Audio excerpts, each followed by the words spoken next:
O Bruno.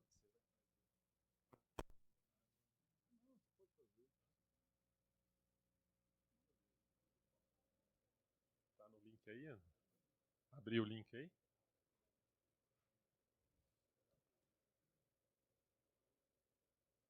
Acho que já abriu o link aí.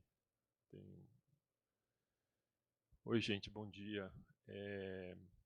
Nessa primeira fase aqui, a gente pensou numa conversa, na verdade, uma conversa sobre inteligência artificial que deve provavelmente estar atingindo todos nós.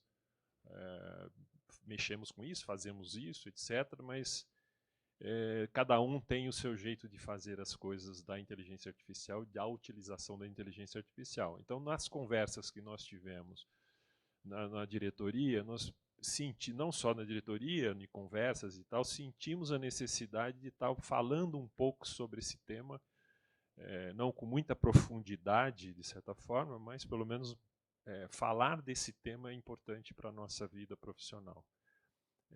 Eu vou fazer uma apresentação, fiquei muito na dúvida se eu vou fazer uma apresentação, mas é mais para o meu guia aqui do que ficar me perdendo um pouco no raciocínio.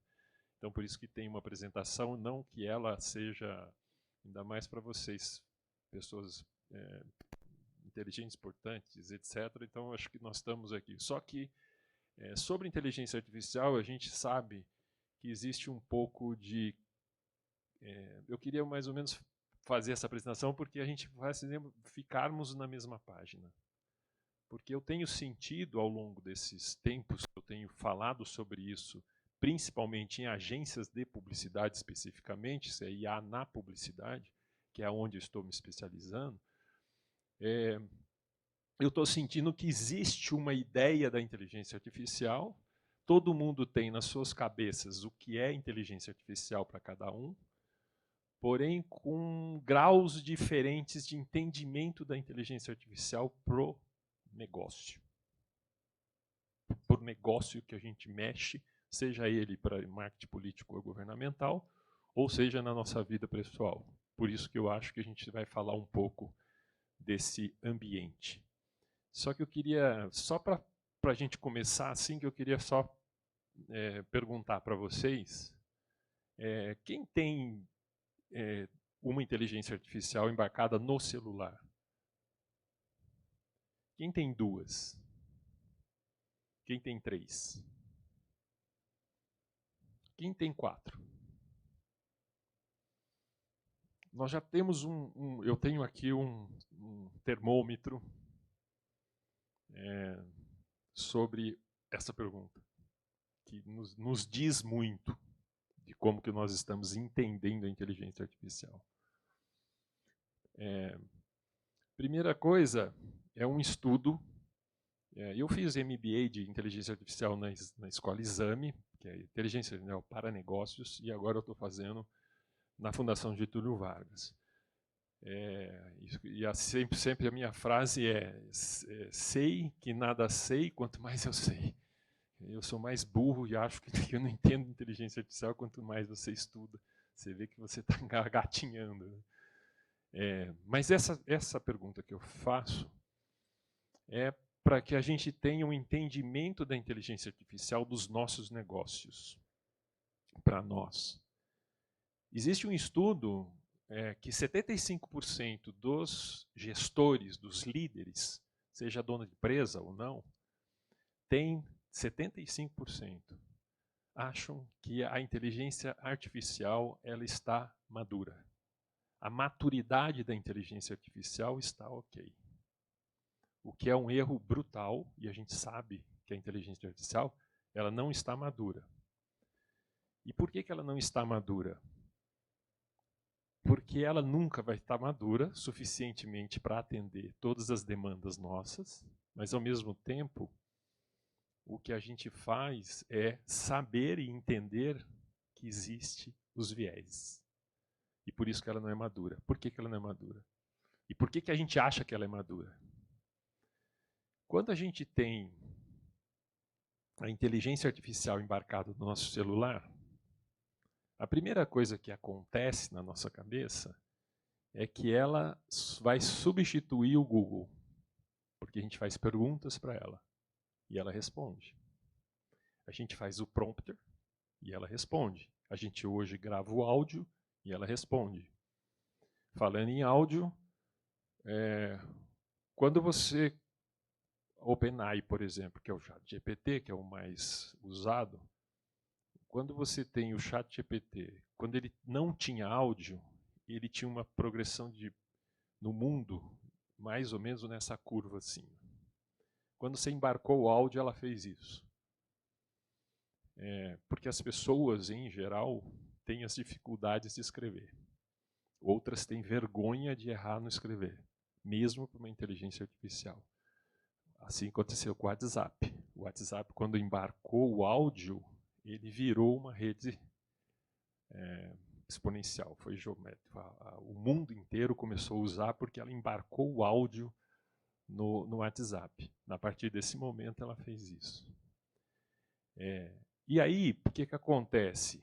Quando a gente está com a inteligência artificial nossa, no nosso dia a dia, você tem que entender que o viés é uma característica da inteligência artificial. Por quê? O ChatGPT, ele foi criado, concebido... antes disso, só para colocar na primeira página, estamos falando de inteligência artificial, a base dela é machine learning, que é aprendizado de máquina. Então, é um aprendizado de máquina, né? Porque nossa cabeça aqui, nós somos analógicos. A nossa vida aqui é analógica. O que é a vida? O pensamento nosso é analógico, ou seja, eu comprei um programa como o Photoshop, eu comprei um programa como o Word, eu comprei um programa como Excel e tenho aquilo que ele vai me dar. Então eu comprei e ele vai me dar. O Photoshop faz Photoshop. O Photoshop não faz planilha. Quem faz planilha é Excel. Por isso que 10001 infinitamente. Esse é o conceito da computação que a gente tem até ontem. A inteligência artificial, ela não tem esses parâmetros. Não é 1001. É um pedido, um prompter, um áudio, que ela tem várias possibilidades. É outro bicho, é outra coisa. Por que isso é importante a gente saber? Porque é assim que cria aonde eu vou caminhar. E não o que eu fui programado para caminhar.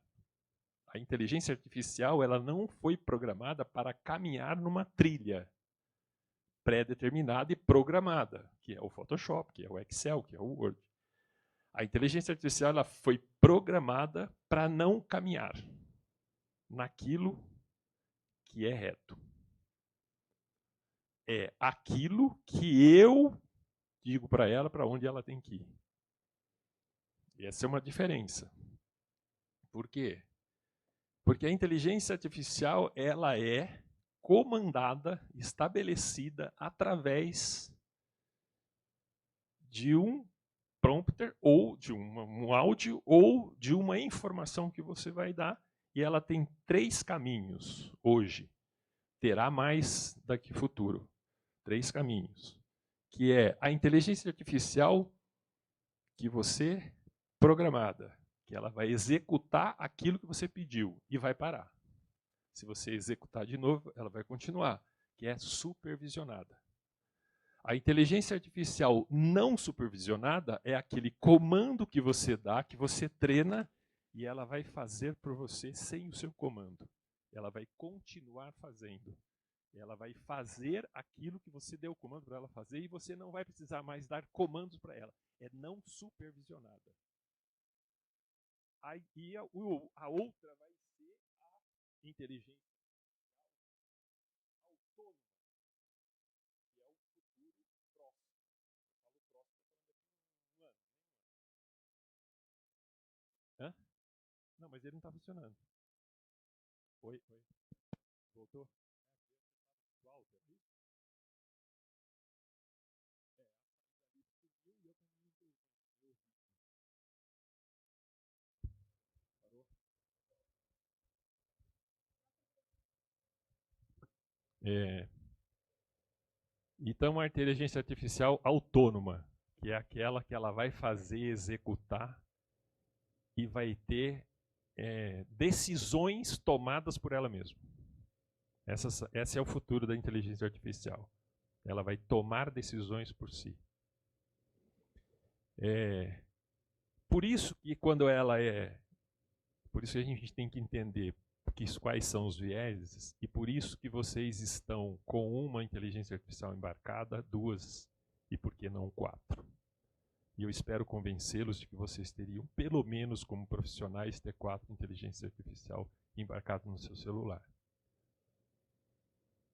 O profissional que tem 4 inteligências artificial embarcadas no celular, ele vai ser mais e melhor do que o que tem 1.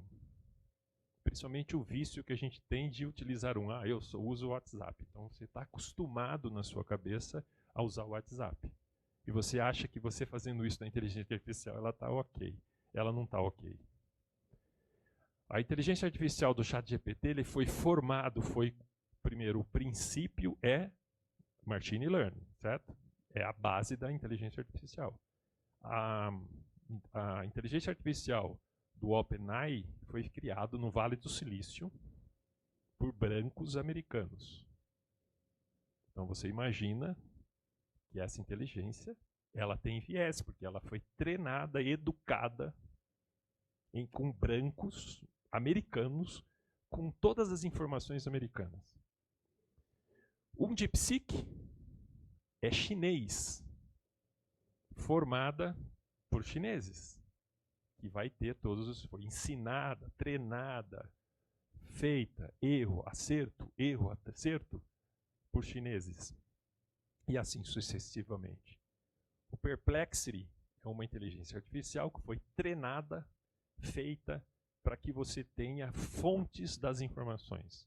Então, tanto é que quando você usa a Perplexity e você põe, ela vai sair embaixo com todas as fontes, independente que você vai pedir para ela ter a fonte ou não. Ela vai sair com todas as fontes. De tudo que você vê, ela vai sair. É a melhor ferramenta para você fazer estudos científicos, estudos de profundidade. Um jornalista que não tem um Perplexity embarcado no seu celular, eu vou dizer que não será um jornalista bom ou perderá o emprego. Porque a Perplexity, ela entrega as fontes de que você está produzindo, fazendo, etc. E assim sucessivamente. Por exemplo, o Gemini. O Gemini, ele foi criado, pensado, treinado, feito tudo através do Google. A informação que ela tem como base é o Google. Aí você diz o seguinte, o melhor coisa que você tem no Google, o que é? A geolocalização de informação, o que está próximo de mim. Quando você vai para uma viagem, por exemplo, você está lá num lugar X, se você quer perguntar o que tem perto de mim, quais são os melhores passeios e tal, você fazia isso para o Google, certo? Faz isso no Gemini para você e faz um ChatGPT. Você vai ver a grande diferença que o Gemini vai te entregar muito melhor e com muito mais precisão das coisas que estão próximas de você do que um ChatGPT. Então são essas coisas que a gente precisa pensar, que o nosso inteligência artificial que a gente está usando, você tem que entender que existe os viés mesmo, o viés é uma referência em que você precisa lutar contra ela. Ou lutar ou aprender e também ensinar a ela. Porque é assim que se faz a inteligência artificial ser eficiente para você. O ponto principal que eu queria mostrar para vocês é um pouco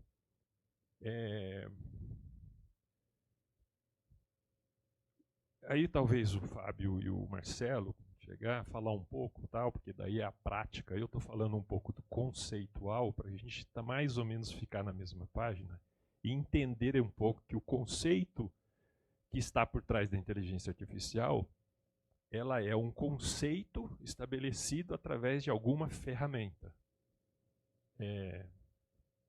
Essa ferramenta que existe no celular de vocês são relações pessoais. Como empresa, como profissionais, vocês precisam sair um pouco da relação entre o que eu uso e o que minha empresa usa. Por exemplo, quem aqui tem comitê de inteligência artificial dentro da sua empresa, da sua organização? Por que é necessário você ter um comitê multidisciplinar dentro da sua empresa? Porque a utilização de inteligência artificial individual, ela tem um grande problema, que você está mexendo com dados, principalmente dados sensíveis do seu cliente.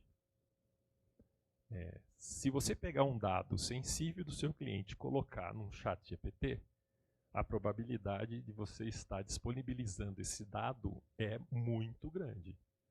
O LGPD está aí, você pode ser que não aconteça nada, mas pode muito acontecer desses dados vazarem. E às vezes não vaza porque você quer ou alguém, porque alguém fez um prompter muito parecido, com muita informação sobre o seu concorrente. Na política, por exemplo. Aí eu consegui fazer um prompter tão estruturado que ele me traz a informação que você disponibilizou para o ChatGPT, por exemplo. Estou falando do ChatGPT porque é o mais popular aqui. Não sei se é aqui nessa mesa, mas em geral é o mais popular. E esse ChatGPT, eu falei assim, mas ele é criptografado. Mais ou menos. O ChatGPT Pro, eu acho que ele é muito difícil você disponibilizar dados para fora. Mas o ChatGPT Plus, que é aquele de R$100, o grátis nem fala, né? Nem vou tocar no assunto. Mas o Plus, a criptografia dele é muito fraca. Então a probabilidade de vazar uma informação é muito grande. Porque a gente faz muito isso. A gente põe muita informação. E provavelmente vocês fazem uma coisa, pelo menos eu faço esse teste com as agências que eu vou, ou palestras e tal, que geralmente você faz o ChatGPT, você pergunta para ele o cinema que você vai, eu queria um resumo do filme que eu vou assistir no final de semana. Você vai lá e pergunta para ele, ele vai te dar um resumo, mais ou menos, para você decidir se você vai no cinema ou não. Só que daí na segunda-feira você põe um puta trabalho para ele fazer, com um texto elaborado que eu estou querendo ver, esse texto faz um resumo para mim, que eu vi um artigo, 3 artigos, etc, faz um resumo para mim. Aí você vai lá e faz ChatGPT. O que você está ensinando para a máquina? Do seu ChatGPT. Você está ensinando ela que você é banal no final de semana e que você é sério no dia de semana. Mas o que você está ensinando para ela? Uma resposta banal, que é do cinema, e ao mesmo tempo um negócio sério que você vai precisando fazer com que ela estruture. Por que o ChatGPT percebeu isso, dizendo, eu preciso separar isso? E o que ele criou? Se você for no cantinho do ChatGPT, você vê em projetos. Aí você clica no projetos e abre um projeto específico para você fazer para o seu cliente. E aí ele pôs um negócio que aconteceu só no 4.1, não tinha no 3.0, e agora no 5.1 é um pouco melhor, que são os agentes. Não sei se vocês sabem a diferença entre assistente, agentes, etc. Né? Não tem ideia. Por que o ChatGPT criou o agente? Para especificamente para você fazer determinada tarefa. Esse é um agente. E o que é um assistente? Assistente mesmo. Que ele vai te assessorar, que vai fazer coisas para você cumprir determinadas tarefas. E o outro é um agente, ele vai ter determinada tarefa que ele vai executar para você. Quando você começa a usar o ChatGPT sem uma outra inteligência artificial, você vai ter o quê? Sempre a mesma linha. Então, um texto que você está fazendo, uma coisa que você está fazendo, se você pegar aquele resultado dele e colocar numa Perplexity, você vai ter uma outra coisa que você vai receber da Perplexity diferente do que você recebeu do ChatGPT. Se você pôr no DeepSeek, melhor ainda. Você vai ter uma outra característica para você fazer essas comparações e executar melhor aquilo que você está pedindo para ela. Eu sinto que eu estou falando uma coisa assim que é meio que para mim parece normal, mas para nós assim profissionais acha assim, que é uma coisa que não é tão banal assim, né? É tão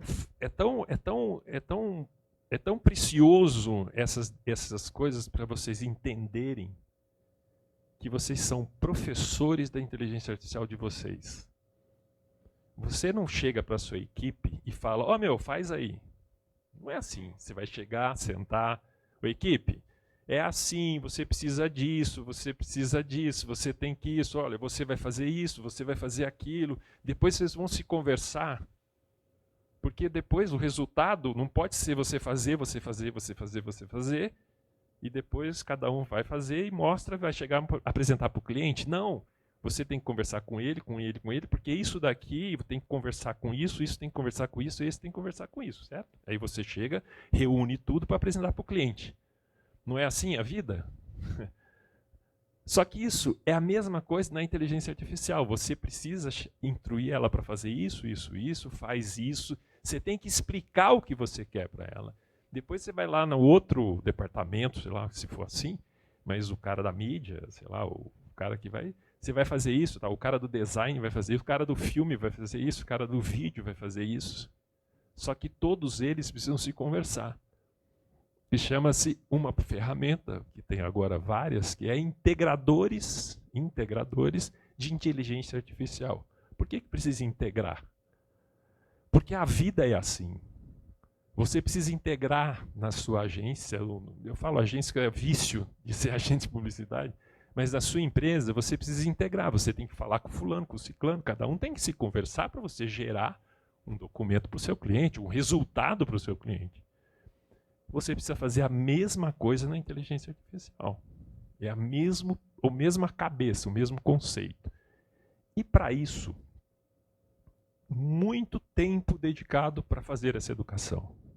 Porque ela não vai aprender de primeira vez, ela não vai aprender da segunda. Eu canso de ver as pessoas falando assim, mas inteligência artificial, perguntei, respondeu uma outra coisa. Vai responder outra coisa. Tudo depende de como que você vai fazer. Então, assim, vai errar e acertar, errar e acertar, errar e acertar. Sempre. Isso se vai te estabelecer.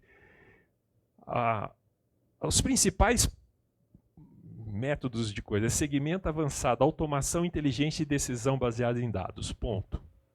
Se você não tiver dados, esquece, você não vai ensinar a sua máquina. Você precisa ter dados. Como? Organizados. Porque se você der dados desorganizados, você vai ter um resultado desorganizado. É assim que funciona. Todas as pendências, eu não vou entrar aqui em ferramentas, né?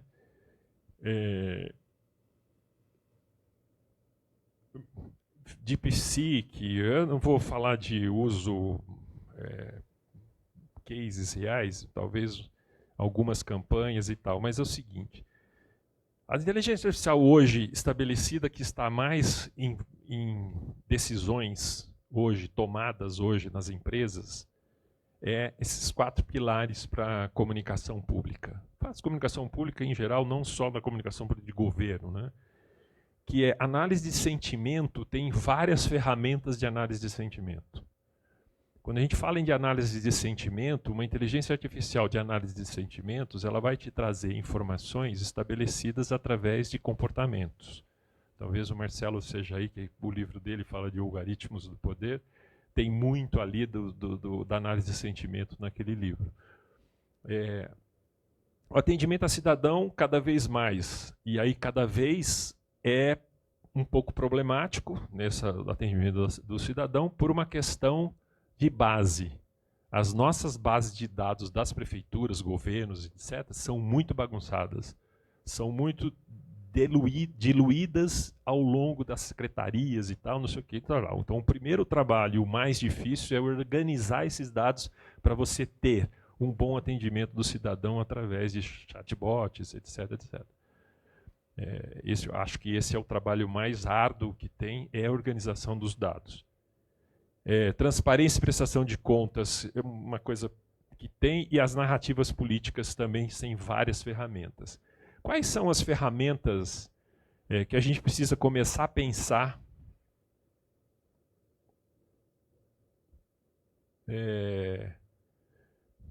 e ferramentas que tem uma lista de ferramentas? Se você começar a pensar na sua organização, no governo e tal, por ferramentas, você vai morrer louco e vai gastar um dinheiro e não vai resolver o seu problema. Porque hoje existe uma ferramenta, amanhã é outra. Por exemplo, eu estava pensando em comprar a Adapta, que é um integrador de inteligência artificial, e foi lançado por brasileiros uma IA chamada Inner, I-N-N-E-R AI. O Inner é uma integradora de inteligência artificial. Lá dentro do Inner está várias inteligências artificiais embarcadas. Tem Gemini, tem Copilot, tem uma série de ferramentas dentro dessa Inner. Então, se você começar a comprar, se eu tivesse assinado a Adapta, eu não teria o Inner. Porque também não dá para você assinar tudo. Você vai morrer louco. Então, por isso que eu volto lá para trás. Vocês precisam urgentemente, profissionais individuais ou não, individuais é mais difícil, mas vocês precisam montar dentro das suas organizações um comitê de IA multidisciplinar. A primeira coisa que a gente tem que fazer é montar esse comitê. Por quê? Porque você vai ter necessidades, organização dos dados e objetivo do que eu vou precisar. Esse precisar é a ferramenta. Porque uma assinatura de ferramenta profissional é 2.000, o ChatGPT hoje está 2.000 e poucos por mês, o Pro. Aí se você imaginar uma ferramenta, que é o ChatGPT, custa 2.000 por mês. Imagina se você começar a necessitar do véu, do isso aqui, e vídeo, e áudio, e etc, etc, você vai começar a ter um volume muito grande de ferramentas e pouca eficiência, porque você vai ter uma ferramenta, você vai ter dentro da minha organização, como se fosse uma organização, cada um vai ser a sua ferramenta. Aí eu pego a minha ferramenta, ponho de braço e vou fazer o meu trabalho. A tendência é essa nas organizações. E se você fizer isso, você vai ter um monte de ferramenta. Ok, veja, um tem o Photoshop, o outro tem uma planilha de Excel, o outro tem, hoje acontece isso. Para que então você vai ter ferramenta para você fazer o seu trabalho mais rápido? Mas individualmente, para a organização, o que vai adiantar? O que adianta é a integração entre todas as ferramentas num objetivo. Quais objetivos? Esse comitê de inteligência artificial montada vai ter uma eficiência e um objetivo. Então, eu acho que esse é o maior recado, talvez aí, tentando pensar em inteligência artificial para os negócios de vocês, eu diria que individualmente, começa a pensar que essa inteligência artificial que você tem não é Google, não é pergunta para o Google, que é uma tendência, mas ao mesmo tempo você precisa começar a se organizar para pensar nos objetivos para ter inteligência artificial e fazer mais inteligência artificial dentro do seu trabalho. Se você se acostumar a ter uma inteligência como a gente faz isso no WhatsApp, o caminho é errado. Você precisa testar a inteligência artificial, as inteligências artificiais na sua vida pessoal. Na vida profissional de organização, é organizar o comitê de inteligência artificial para implementação de inteligência artificial na sua organização. Porque a primeira coisa que você vai ter como tarefa é organizar os dados. E você vai perceber que dentro da sua organização, os dados estão todos bagunçados. Geralmente. Por que você vai descobrir que estão bagunçados? Você vai achar que está tudo em ordem, mas quando você põe na inteligência artificial, você vai perceber que ela vai começar a fazer uma série de perguntas daqueles dados. Aí você fala, pô, então realmente eu vou precisar consertar os dados. E ela vai fazendo pergunta para você, e você vai respondendo, vai respondendo, e você percebe que você vai começando a fazer um trabalho que é organizar os dados. E ela vai te chamar para organizar os dados. E esse talvez seja aí. Eu não quero estender, já estendi demais, mas organizar aqui uma experiência. Fábio foi para fora, fez uma imersão lá de inteligência artificial lá nos Estados Unidos. Marcelo escreveu um livro fabuloso sobre algoritmos do poder, um pouco mais estruturado na nossa conversa, e eu convido eles para a gente bater um papo, e eu vou fazer algumas perguntas, ou provocar, ou primeiro você falar e depois... Tá. Vamos lá. Bom, obrigado, gente. Eu não sei se eu estendi, se foi muito claro, estou um pouco de... muita informação e muita...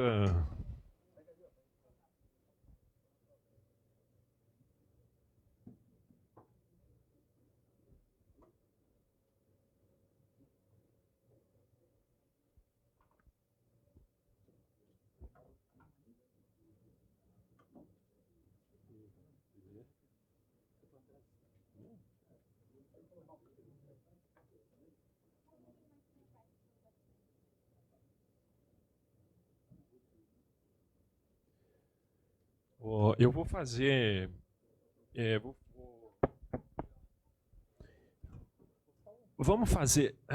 Vamos fazer um ponto aqui, depois eu faço perguntas. Você coloca e tal. Bom dia, pessoal, tudo bem? Eu não sou um expert em IA, mas eu acho que eu tenho uma experiência talvez mais pé no chão, assim, para compartilhar com vocês, que talvez ajude um pouco a gente a baixar um pouco esse assunto, né? Em 2024 eu fui para o Festival de Cannes e o assunto de 90% dos painéis era IA, e eu não sabia absolutamente nada, não estava entendendo porra nenhuma. E aí resolvi estudar esse assunto, e de outubro do ano passado, de 24, até outubro deste ano, eu visitei 27 empresas de IA no mundo, pessoalmente. Fui na OpenAI, na Microsoft, no Gemini, na Perplexity, na NVIDIA, em todas os principais players, de um jeito muito bacana, porque eu não fui numa imersão do ponto de vista assim, de visitar os lugares, mas eu fui sempre com um ponto focal em cada um deles para conversar. E no período que eu fiquei lá no Vale do Silício, a gente ainda tinha muitas, assim, a chance de alguns empreendedores fazerem happy hours no final do dia, o almoço na casa deles, a gente ia lá bater papo, conversar.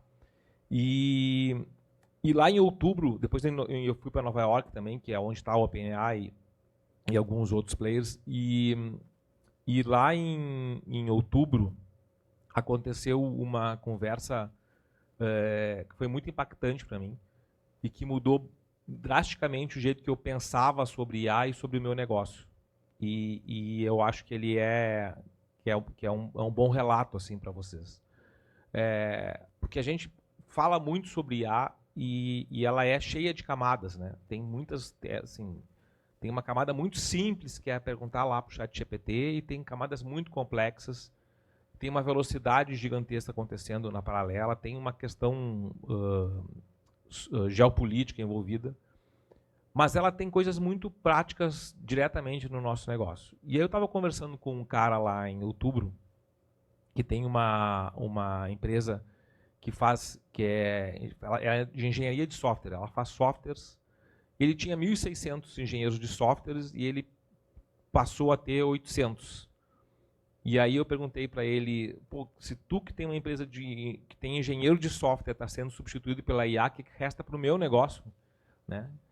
Para quem não sabe, eu estou em uma agência de propaganda tradicional, digamos assim, além do que eu faço no marketing político. E aí esse cara me fez uma pergunta muito devastadora, assim. Ele perguntou assim, deixa eu te fazer uma pergunta, perguntar duas coisas. Tu concordas que com a IA a gente vai fazer as coisas cada vez mais rápido? Eu falei, concordo. Tu concorda que a gente vai fazer as coisas com cada vez menos gente? Concordo.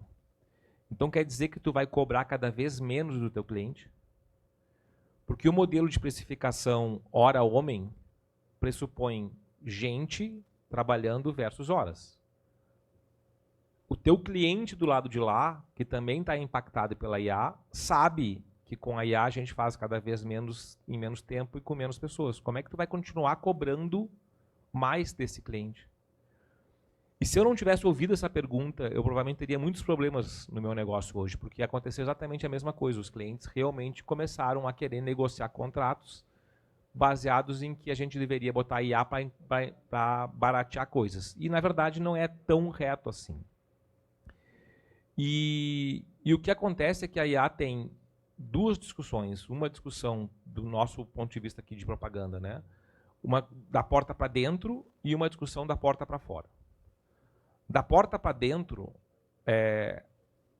o que está acontecendo com a IA hoje é uma chance de a gente conseguir ser mais eficientes no negócio e conseguir ser mais assertivos no que a gente propõe para os clientes. Porque a gente tem ferramentas hoje que ajudam a gente a chegar mais rápido nos mesmos lugares que a gente chegava antes da IA, então a gente chega mais rápido e, portanto, tem condição de reagir a cenários de uma maneira mais rápida.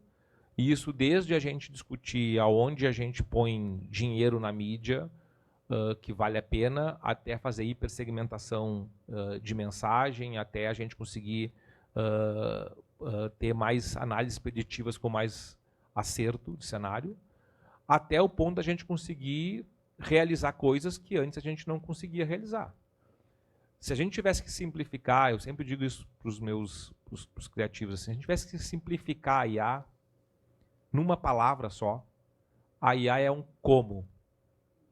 Se a gente sempre teve problemas na hora de criar estratégia, criar peças, tudo mais, como é que a gente resolvia alguma coisa? Como a gente faz aquilo? Esse problema acabou. Se a gente quiser fazer uma vaca soltando rosas no meio de um comercial de televisão, a gente faz dentro de casa. Então, o como, ele simplesmente acabou. A gente pode fazer o que a gente quiser.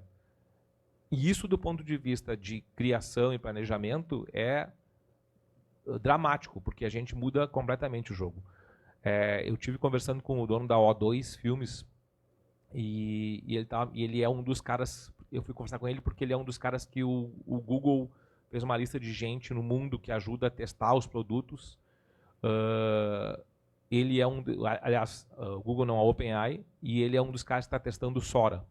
Então, cada vez que tem uma nova versão, ele é um dos primeiros a receber essa versão. E ele estava me dizendo que ele disse, cara, o meu negócio em 4 anos acabou. Porque hoje, o que eu testo na Sora, eu pego uma roupa da Lojas Renner, que vai ser vendida. Então, a Renner tem lá a roupa já que vai ser vendida na estação.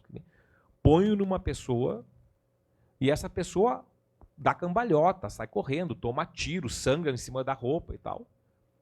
E é uma roupa real que vai ser vendida na loja num cara em movimento, num filme. Então, assim, o nível de execução criativa da IA está muito alto do ponto de vista da porta para dentro. Então, a gente vai ter condição de fazer qualquer coisa, o que a gente desenhar e criar. E, além disso, o que a gente tem que ter em mente é que a gente, talvez não daqui para frente, não precise mais de 2 pessoas para fazer a mesma coisa que talvez uma pessoa mais uma IA faça. Eu sou redator de origem. Eu precisava de um diretor de arte para fazer as coisas comigo. Hoje, uma IA faz esse papel.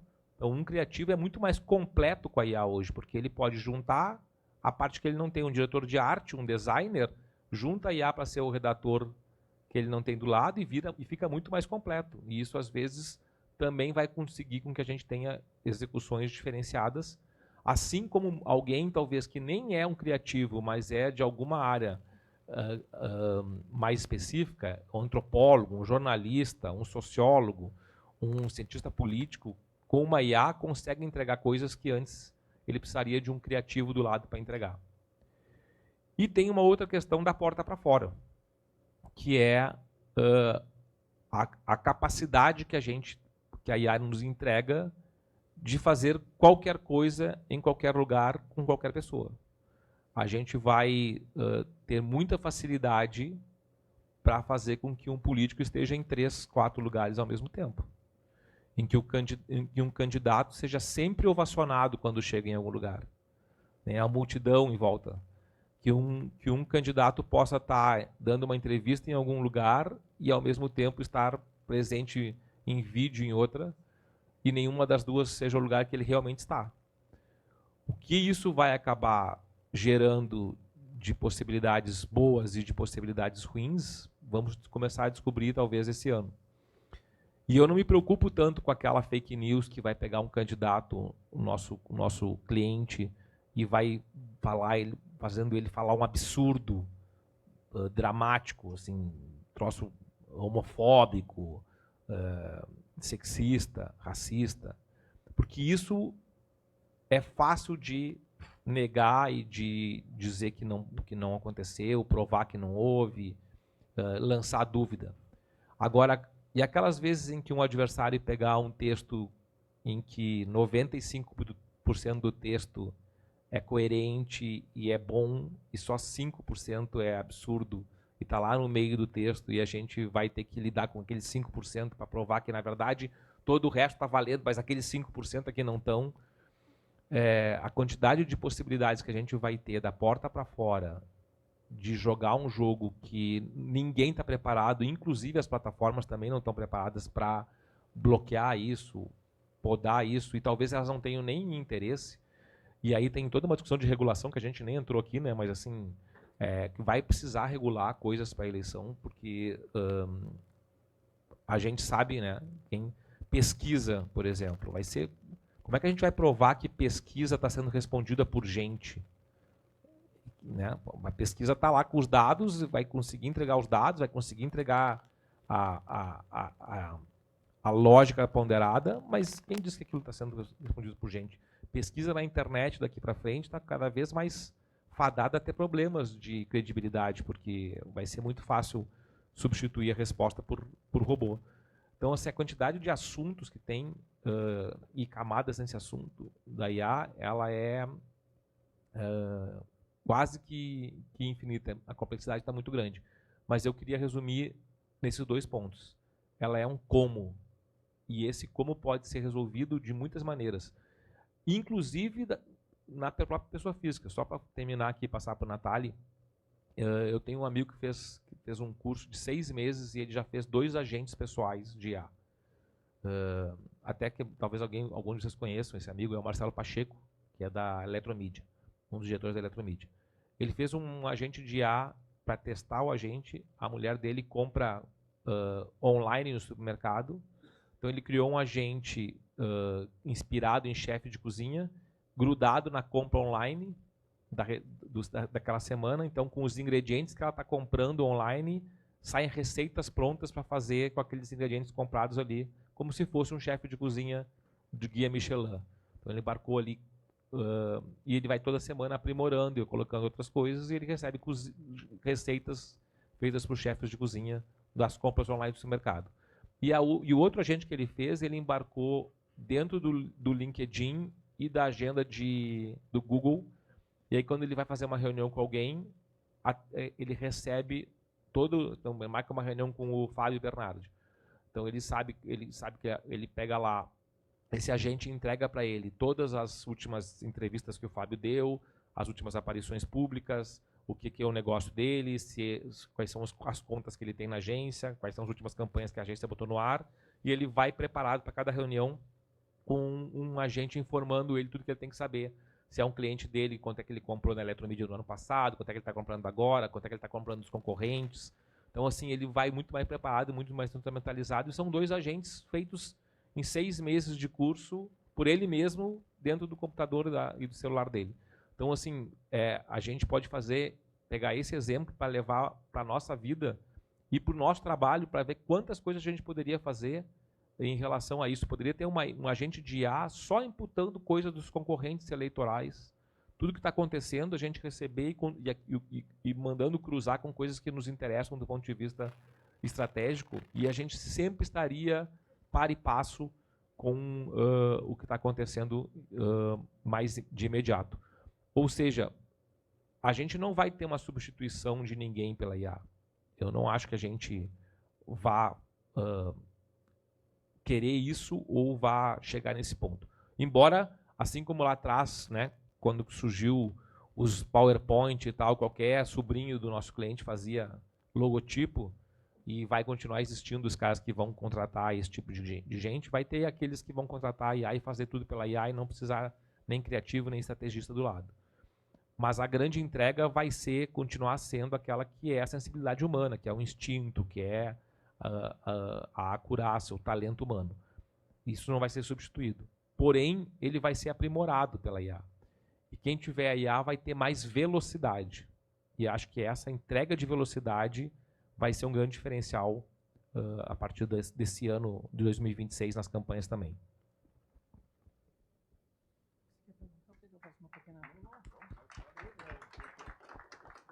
Pessoal, a fala do Fábio foi super completa, né? Falou, contextualizou tudo, falou bem do momento que a gente está nas agências também, essa questão da porta para dentro. A minha agência, que é uma agência muito mais focada em performance, monitoramento, os desdobramentos são infinitos. Vocês terem uma ideia, hoje, até 2 anos atrás, tudo que a gente fazia era, de alguma forma, mediado por APIs. Então, você tinha que ter uma saída de dados para qualquer plataforma. Então, o cara faz monitoramento de redes sociais. O cara tinha, na verdade, uma API, Mention, qualquer uma dessas plugada, e pagava por esse acesso a essa API. E dentro desse contexto, tinha regras para coletar informação. Hoje, a gente tinha os navegadores, tipo o Google, a gente tinha lá os buscadores com seus crawlers, que buscavam dentro de sites. Hoje, qualquer um de nós pode ter um crawler com um navegador da OpenAI que custa $20 por mês. Então, hoje, o que está dizendo é mais ou menos o seguinte: em vez da gente fazer uma busca manual, você pode ter hoje, por exemplo, um agente ter o dia inteiro buscando sobre um tema, sobre uma crise específica. E aí ele não está mais, como no passado, monitoramento, pegando as manchetes. Ele está abrindo o post, vendo comentário por comentário, vendo quem comentou, se o perfil de quem comentou era de que estado, se tinha descrição de que tipo de pessoa comentou, se o perfil que comentou parecia real ou se parecia fake. É um negócio infinito. A análise de sentimento, que antes era um negócio tosco, os sites que faziam serviço que tinham eram muito limitados. Hoje você tem análise de sentimento e mais. Você consegue categorizar se o cara é detrator 1 vez, 2 vezes, 10 vezes ou 500 vezes, sem ter um histórico, mandando ele buscar. Então, assim, eu acho que o grande ponto disso tudo, especialmente nessa área que eu atuo, que não é uma área tão criativa, na área criativa mudou os processos da agência. Mudou em que aspecto? A gente usa IA hoje, por exemplo, para distribuir na pauta de criação. Porque antes você tinha alguém para cuidar da pauta, né? Você tinha um diretor de arte que falava, esse job vai para aquela pessoa. Hoje você pode ter a IA gere a pauta, qualquer Monday da vida. Então, isso vai mudando o teu jeito de trabalhar para um aspecto que, assim, você começa a perceber coisas que você nem considerava antes. Às vezes você vê que no fim do mês tem um designer que entregou 200 peças e o outro entregou 34. E no passado eles faziam o mesmo número de peças, porque a gente distribuía os jobs de acordo com a pauta. Só que a verdade é que um deles tem a produtividade infinitamente superior e a IA está entregando conforme ele entrega. E, portanto, você vai mudando a tua forma de ver o processo. Quero contar um caso bem breve, muito tosco e muito prático, só para a gente entender o tamanho desse impacto nas agências. A nossa agência trabalha com WordPress, a gente é WordPress Partner, produz para WordPress, enfim, e a gente deve entregar, sei lá, uns 20, 30 sites por mês. E tinha coisas no passado que você tinha, você tinha uma estrutura de desenvolvimento de layout, você tinha uma série de frameworks ali, né? Quando você desenvolve um WordPress, ele tem camadas. Esses dias veio uma demanda que era o seguinte, Fábio, a gente tinha que tirar de um site, a SCC lá, que é o SBT de Santa Catarina, comprou um portal parceiro. Só que esse portal parceiro que foi comprado não ia sair do ar, ele ia continuar no ar. Só que todo o conteúdo que saísse naquele portal tinha que entrar nesse portal, mas quando clicado na nossa home do SCC, deveria abrir o portal de lá. Então, ele está no nosso fluxo de notícias, mas a matéria não está no nosso site. Ela está no outro site. Só que isso tem que ser fluido, conforme não é uma coisa manual. Publicou lá, já cai direto automático aqui, joga na categoria certa, com o autor correto, e ao clicar, abre lá. Isso, antigamente, a nível de desenvolvimento, ia ser um pepino. Ia ter que alterar o código do próprio WordPress. Ia ser uma loucura. Aí o desenvolvedor nosso, lá, que só tem um hoje, perguntou para o ChatGPT, cara, qual é a melhor solução para esse problema que eu tenho? Mandou um áudio gigante, explicando exatamente isso. Se eu fosse ficar horas dando sugestões, eu ia falar, ele pode criar um código aqui, ele pode mandar um código acolá. A sugestão dele foi criar um plugin para o WordPress. Essa solução, para vocês talvez não pareça inteligente ou não pareça tão fantástica, mas é uma coisa que nenhuma agência faria, nenhuma agência. Há um ano atrás, nem a agência mais sênior de desenvolvimento ia propor criar um plugin para o WordPress, que é uma coisa extremamente complexa. Ele criou o plugin em tipo 10 segundos. Acabou, a solução estava pronta. Ele puxou os conteúdos do outro WordPress e está resolvido.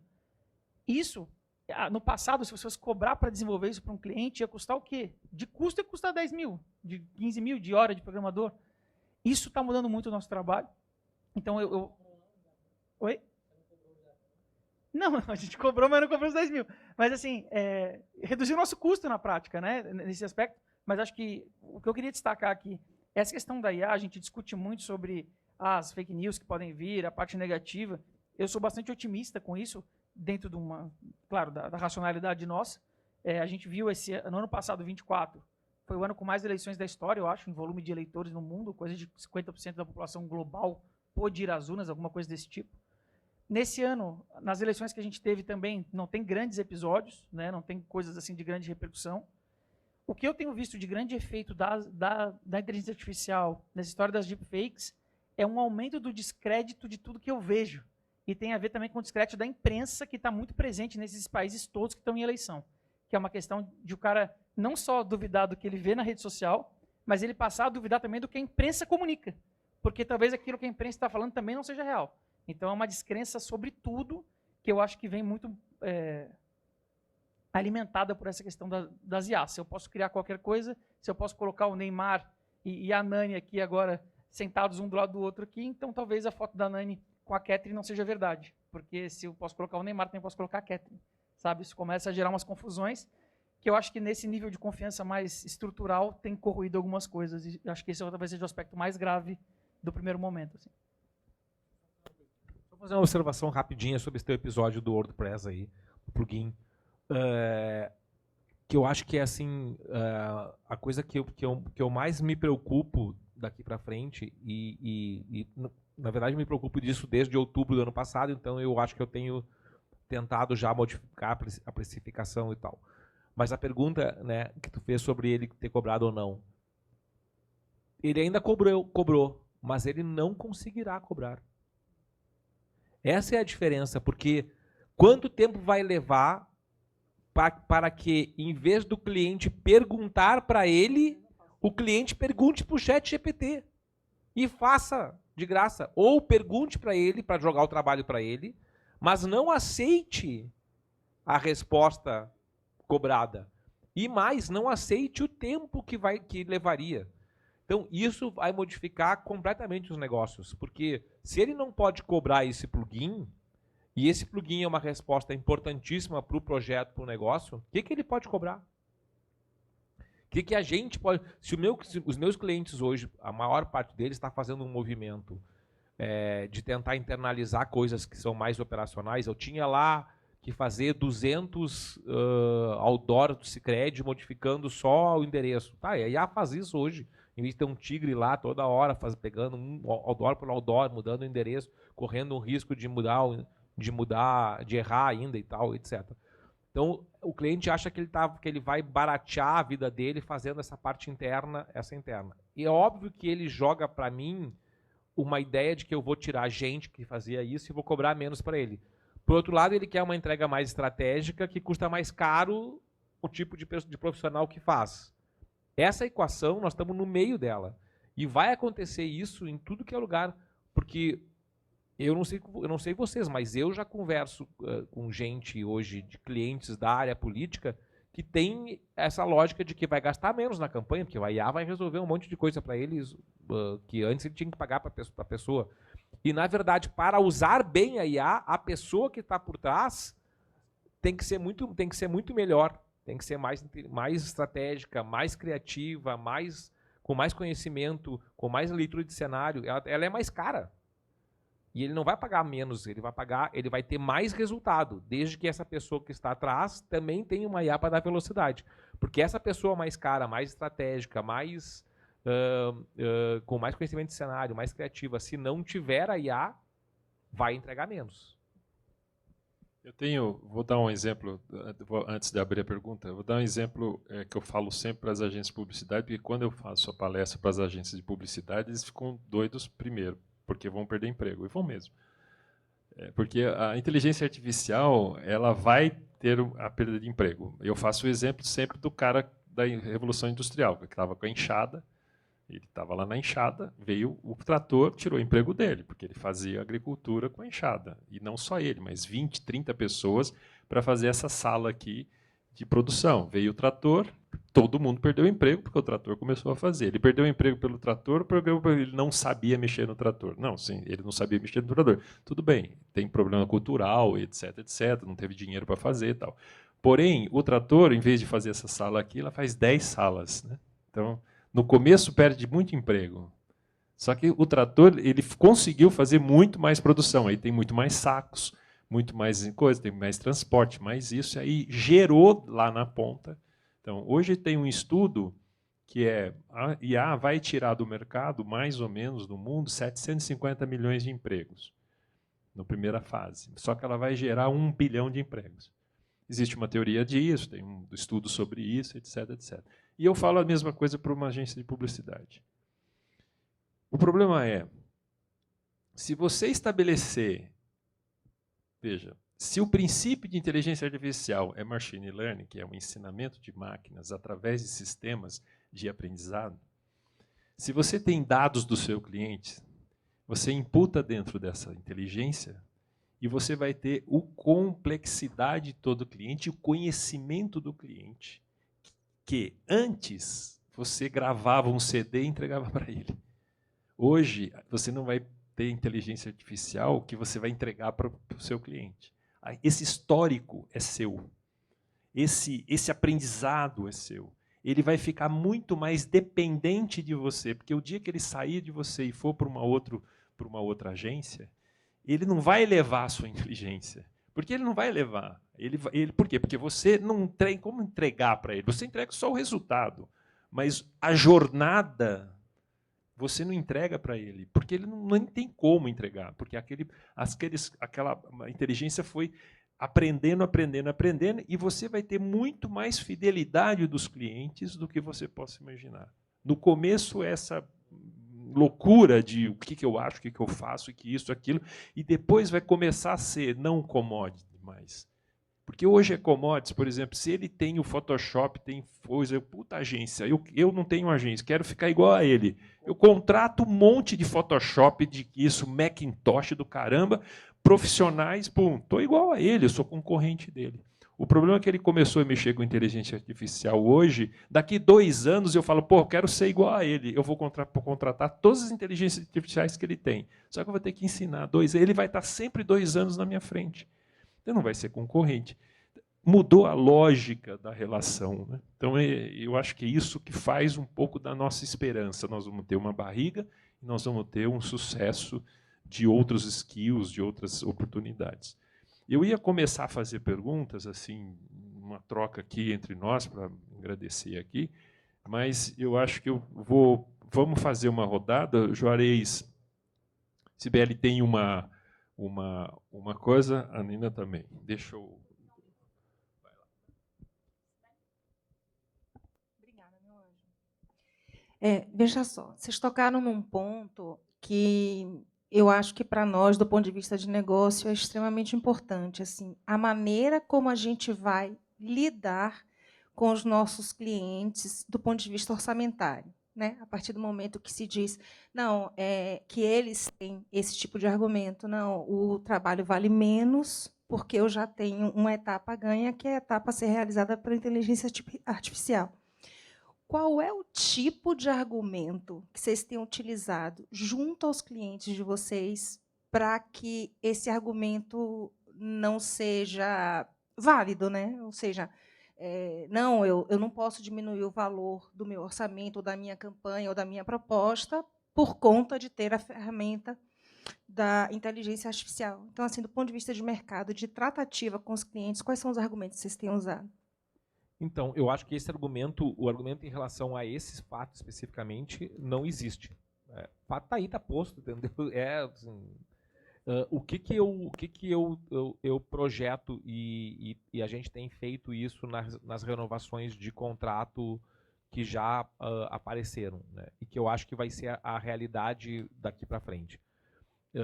É que a gente tenha que pegar uma parte do contrato, aí depende de cada um dos, né? O cliente de varejo tem muito mais volumetria do que um cliente não varejo, mas uma parte do contrato vai ser os teus custos e outra parte necessariamente vai ser sobre resultado.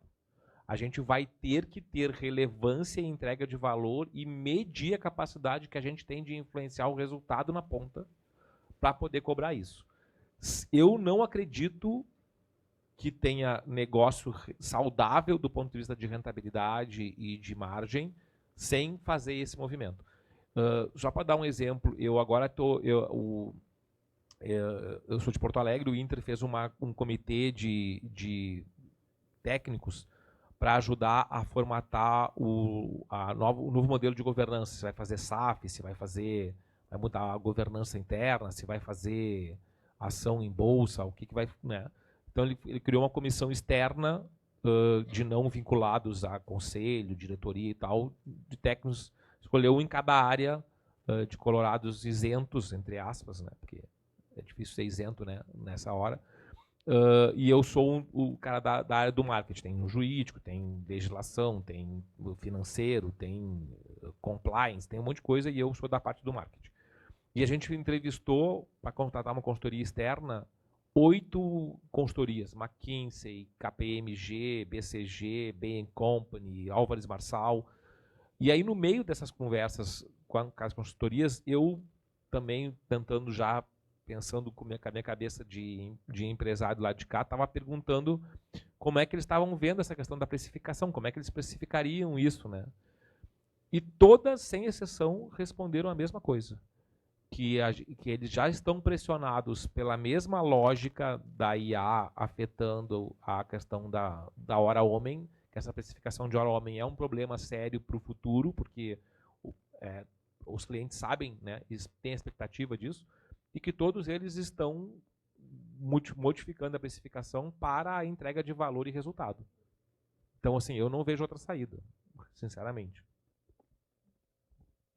Quero fazer um comentário num outro sentido, tá? Numa outra linha do que você trouxe.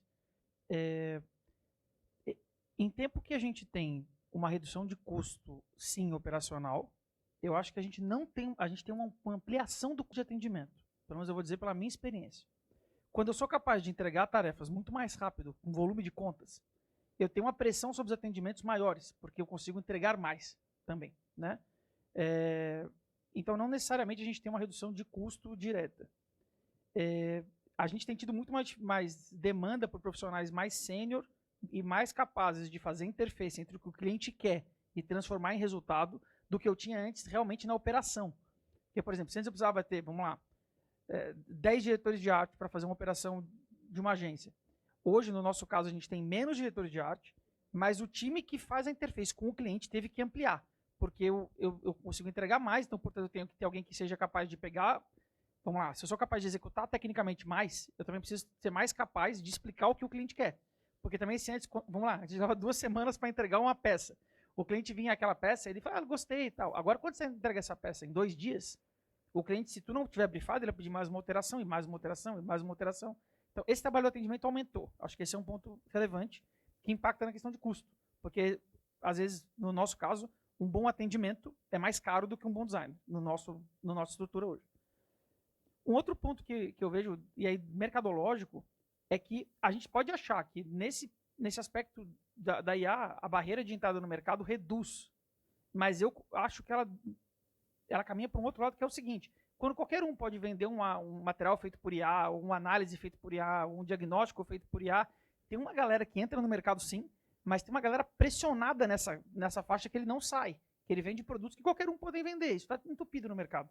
Né? A gente vendendo análise por IA, artes por IA, tem gente já vendendo enxoval de campanha litoral por IA. Tipo, cara, o que ele vai entregar? Para quantos? E só que não é um fazendo isso, tem 1000 fazendo isso, 2000 fazendo isso. Então, o que eu percebo por mais que isso, para nós, gere impactos, também existe um impacto positivo. Eu acho que ele gera uma barreira de entrada no mercado maior para quem já está realmente estabelecido, porque esses cargos mais sênior serão cada vez mais demandados, na minha perspectiva. O nosso modelo tem sido transitar para cargos cada vez mais sênior, são mais caros, mas que estão numa outra escala, não na escala executiva, mas nessa escala mais de planejamento. Até porque os clientes também, o cara fala, eu quero, vamos lá, chega um cliente eleitoral para qualquer um aqui. Pelo menos daqui até julho, 90% do trabalho ele é estratégico planejamento. E nesse trabalho você não consegue reduzir nada da conta. Na verdade, está ficando mais caro, não está ficando mais barato. Acho que tem esses aspectos. Agora é isso.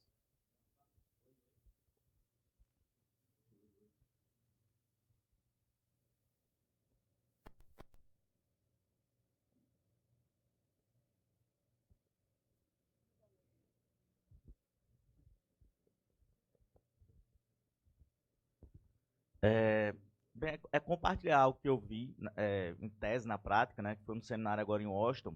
Teve uma consultora mexicana que apresentou uma ferramenta que ela utilizou em 110 campanhas, onde ela teve 140 colaboradores. Significa dizer que, a partir dessa ferramenta, ela tinha campanhas com um único profissional de comunicação, que era uma espécie de analista de IA ou analista de marketing. Não vou traçar como base para a gente falar do mercado brasileiro, porque o mercado mexicano é distinto. Eram muitas campanhas, a maioria delas legislativas, que são campanhas também com outra dinâmica, mas a ferramenta eu achei plausível de ser real, o que ela apresentou ali. Tinha um processo que era alimentado estrategicamente. A partir disso, um agente definia as personas-chaves entre eleitores de mobilização e desmobilização. Era embarcado várias ferramentas de IA, e a partir de um prompt, um comando, você colocava lá uma notícia, um dado específico, ela gerava vídeos de contraste, vídeos para públicos segmentados, postagens para públicos segmentados, adaptação do copy para públicos segmentados. Instantâneo, pum, saía a campanha. E aí me chamou muita atenção isso, porque ela apresentou o dashboard, né? Você tinha lá 110 campanhas, e a partir de comandos simples. E quando você via na prática, você vai dizer, isso no mercado brasileiro vai ter complexidades, porque tem a questão da criatividade, o modelo de campanha no Brasil é mais distinto. Mas dentro dessa lógica de embarcar e do agente gerando, e a leitura estratégica e a capacidade de você fazer esse volume de conteúdo segmentado, baseado nas personas e adaptação das mensagens, eu achei isso coisa para, se não nessa eleição agora, a gente vai ter uma ferramenta dessa na próxima, qualquer candidato. E aí qualquer candidato que me deu medo, porque quando a gente vai para o estratégico, beleza, não é machine learning, a partir das próprias ferramentas aprende, primeiro, a tendência de volume de dados começar, eu não estou dizendo que vai acabar a pesquisa não, mas a partir disso, de comportamento digital, né, vamos lá, Trump, lá, Cambridge Analytics, a partir de análise de comportamento digital, as próprias plataformas podem gerar esses dados e pode gerar uma estratégia baseada e lastreada no comportamento com aspectos neurocientíficos muito amplos que a gente não consegue alcançar, nem pouquíssimas pessoas têm acesso. E aí isso me deu um bug na cabeça. Eu conversava com ela, Elaine, alguma coisa, e ela dizia assim, olha, essa ferramenta da gente aqui é simples. Nos Estados Unidos tem gente com ferramenta 10 mil vezes melhor e mais poderosa. E aí não, eu concordo. Hoje o estratégico permanece, e a gente tem a capacidade, vai existir como existe lá no México ainda essa line, mas e no momento que tivesse volume de dados, a capacidade desses dados e percepção do sentimento público ser baseado nas próprias plataformas, nessa coleta de comportamento, e eles começaram a traçar estratégia baseado nisso.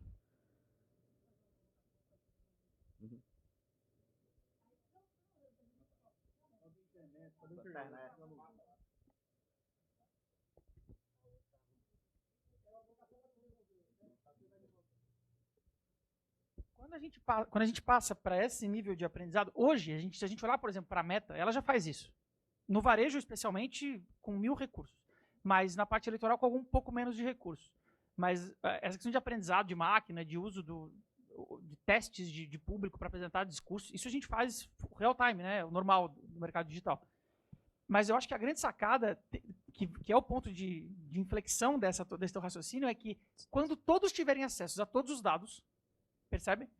Os dados próprios terão um valor imensurável no processo. E por isso que o mercado do Matheus, do Manuel, tem companhia, ganha, porque ele vai ter a capacidade de gerar um conhecimento que não está na nuvem.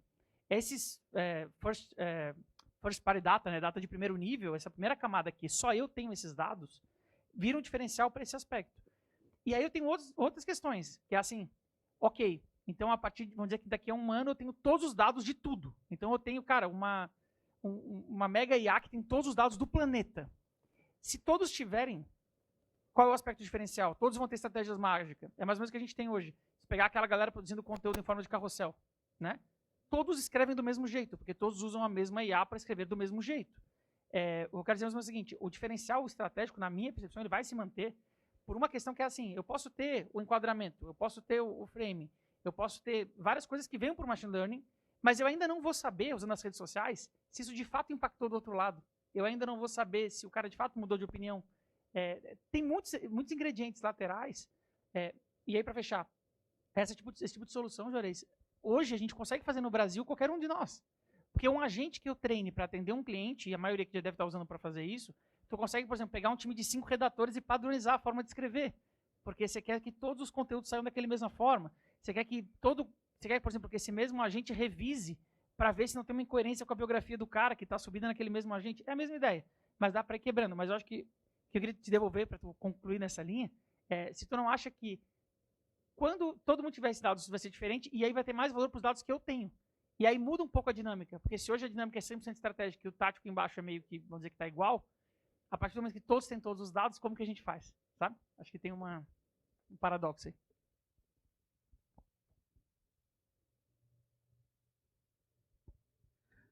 Mas é que tá. Eu parto do princípio, por exemplo, eu sempre estudei muito futurismo. Parei de estudar porque eu disse, mesmo vai dar merda. Não fecha a conta. Não fecha a conta. Porque é o seguinte, quem vai deter dados? Em tese, governos. Isso já é, porra. Briga de TikTok, não sei o que, dados, né? Os caras já detêm dados. A capacidade deles, a partir do comportamento digital, que não está mais presente, está em tudo, né? Tudo. A gente tá todo mundo digital cada vez mais. Comportamento financeiro, tudo. Não passa a ter o diferencial humano, ele fica limitado no volume de capacidade de processamento. Por mais que a gente tenha os insights geniais, o volume e a capacidade transcende. Ferramentalmente, agora, bicho, é um sonho. Você pega lá, cruza, coloca série histórica, pesquisas qualitativas, e opa, maravilha. Agora, daqui a pouco, se existir o processo machine learning, pronto, qual é a próxima página? Até onde a gente vai nesse processo? E vou dizer mais, eu estou falando do mercado. A geração de políticas agora são nativos digitais. Você tem um Nicolas, não tem consultor de marketing lá. Isso num processo, e aí mais lentamente, mas a gente vai começar a ter o processo que é muito parecido com o que eu vejo no mercado privado. As empresas cada vez mais com estruturas de comunicação permanente, interna. A agência como ponte, mas as próprias agências grandes atuando internamente dentro dos players grandes, porque precisa dessa necessidade de comunicação permanente. E a política, a gente vê essa geração nativa do digital, que vai ter essas ferramentas, pô, há 2, 3 perguntas de algumas estratégias, entendeu? Vou só complementar aqui rapidão que você falou dos nativos digitais. No meu estado, pelo menos, eu tenho visto muitos deles. O próprio Abílio, que hoje é prefeito de Cuiabá, quando ele virou deputado federal, veio para Brasília, ele passou a usar várias ferramentas de IA. Por exemplo, assessoria de imprensa, ele falou, não preciso contratar assessoria de imprensa. Porque eu mesmo faço o release, já tenho uma lista de transmissão aqui dos jornalistas e mando para todos eles. A pré-campanha, o Abílio foi a pessoa que praticamente fez, junto com a esposa dele, né, a pré-campanha, e durante a campanha eles contrataram profissionais de marketing político, mas quando você conversa com esses profissionais que trabalharam, eles ficaram impressionados com a disposição do candidato de estar usando o tempo todo IA, e aí quando eles faziam algo, ele trazia o confronto da própria inteligência artificial, né? Eu passei por um momento, há 60 dias atrás, de gravar uma inserção com um candidato que já tem mais de 60 anos, não é da era nativa digital, mas que também o tempo todo foi apresentado o roteiro para ele, e ele passou a discutir esse roteiro com a inteligência artificial e fazendo reunião. Eu tenho até gravado esse vídeo, que eu achei sensacional, inclusive da parte dele. Eu tenho uma cabeça aberta sobre isso, achei sensacional, inclusive da parte dele, de trazer a IA para dentro da nossa discussão sobre o tema. Deixa eu aproveitar aqui, já que vem na sequência.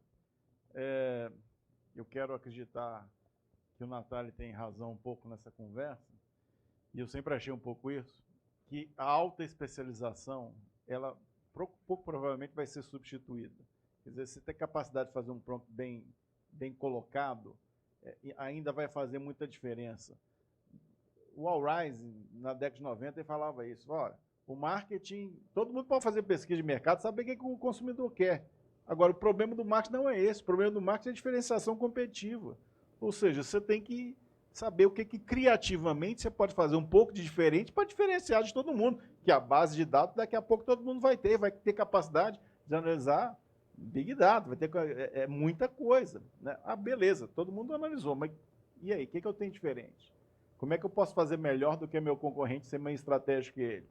Né? Então, esse olhar diferenciado, essa capacidade, eu acho que talvez seja uma das poucas coisas que vai nos restar. E nós vamos ter que cobrar cada vez mais caro por isso, porque senão, daqui a pouco o próprio cliente vai fazer o seu marketing e nós não vamos ter valor nenhum. Né? O estudo de comportamento humano é uma atividade hoje de estudo do comportamento humano, que é o conceito de que eu tenho desejo de eu vejo redes sociais, eu me exponho dentro do processo e tal. E que hoje nós estamos na fase de mudança, que a IA ela faz o comportamento e a decisão de análise dela do comportamento através das ações das pessoas, através das redes sociais e comportamento do governo, por exemplo, dados que eu vou lá para a secretaria, vou fazer isso. Porém, nós não temos o experimento ainda que a IA, quando as pessoas começarem a ter o comportamento da IA.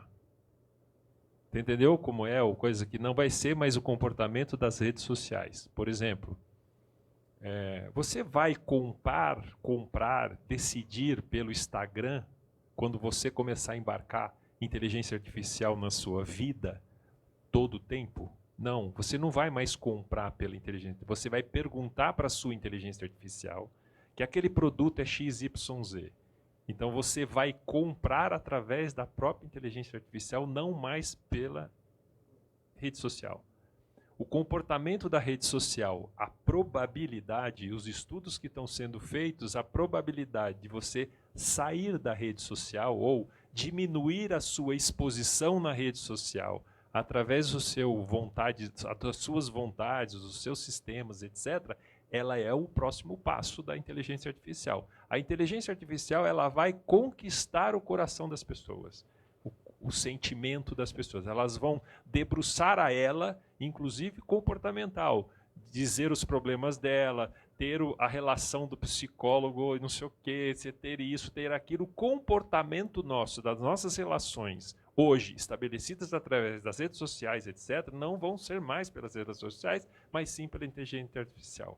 Então, a nossa capacidade profissional, e eu não mais, porque eu não vou chegar, estar vivo lá para frente, mas vocês mais novos vão perceber que vocês começarem a mexer com a inteligência artificial e a descobrir o que eu posso fazer e convencer a inteligência artificial das pessoas porque eu quero. Então, quando eu for vender algo, eu não vou vender para o Guto.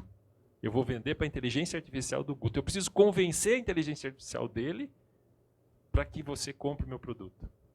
Essa é a tendência. É a mudança do coisa. Então, hoje, esses dados todos que você está falando, que você vai tirando, a inteligência artificial vai tirando o comportamento ela só tira hoje porque ela tem acesso às redes sociais.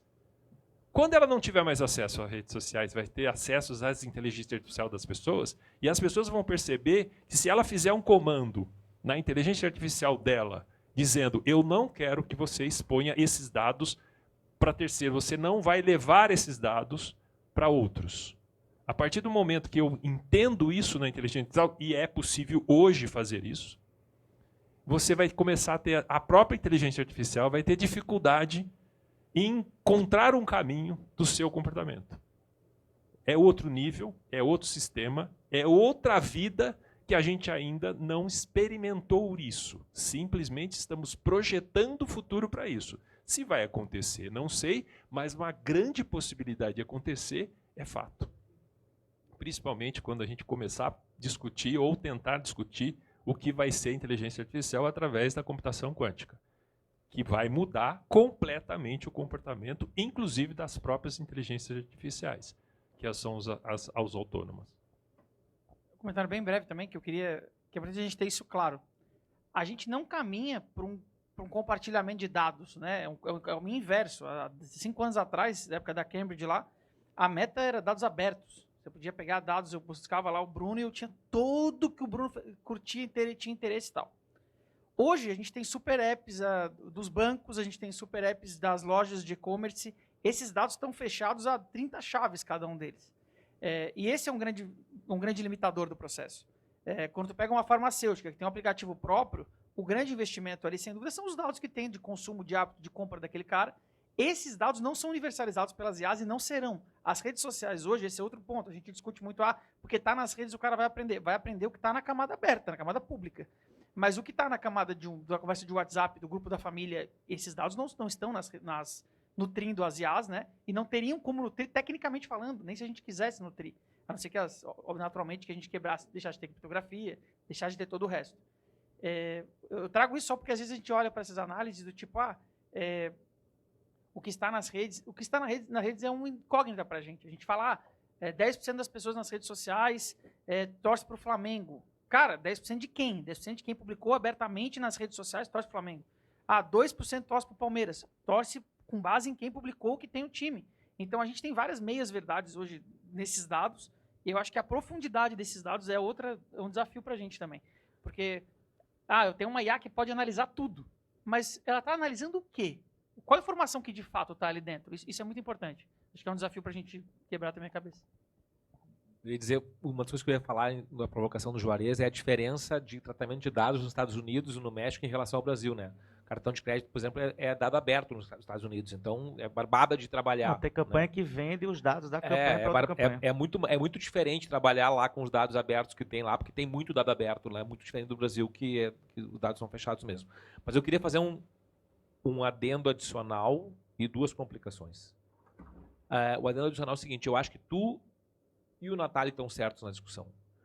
Porque quando a gente está falando de campanha política, a gente tem 2 vieses que andam em paralelo e que são tão importantes quanto... é difícil de dizer qual deles é mais relevante. Que é o viés estratégico e o viés do aproximadamente agora é melhor que exatamente nunca, né?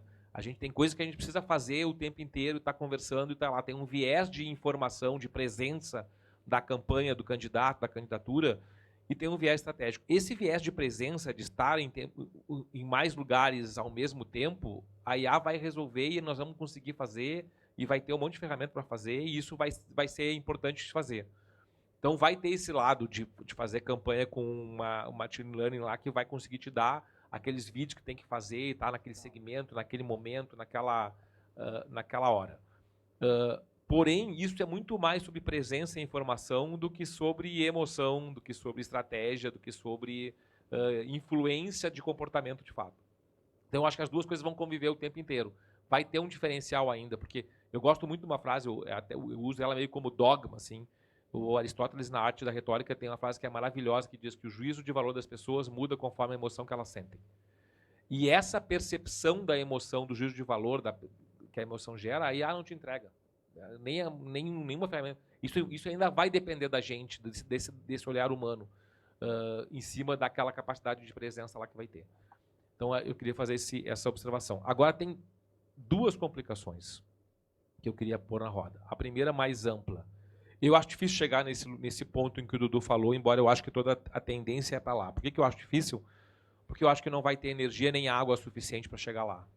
E tem uma bolha de retroalimentação da IA hoje que é difícil de imaginar como é que ela vai escapar. Quando eu estava lá nos Estados Unidos, um dia anterior da conversa que eu estava tendo na Oracle, a Oracle tinha recebido do governo americano a autorização para fazer uma usina nuclear própria, porque em 3 anos, isso em 2024, então em 2027, não teria mais energia suficiente nos Estados Unidos para manter o crescimento da IA. E como a Oracle trabalhava para o Pentágono e para outros órgãos do governo americano, elas precisavam continuar evoluindo, então deram uma autorização para a Oracle fazer uma usina nuclear dela. Um dia anterior a gente está lá. Hoje ela tem 3 autorizações para fazer 3 usinas. Em um ano, imaginem. Em um ano ela botou mais 2 usinas nucleares próprias de autorização para fazer, porque a geração de energia é complexa para sustentar esse crescimento, essa exponencialidade toda. E a outra complicação que eu queria dizer é muito difícil de a gente fazer futurismo, né, nesse ambiente, mas eu vou me correr o risco de fazer um.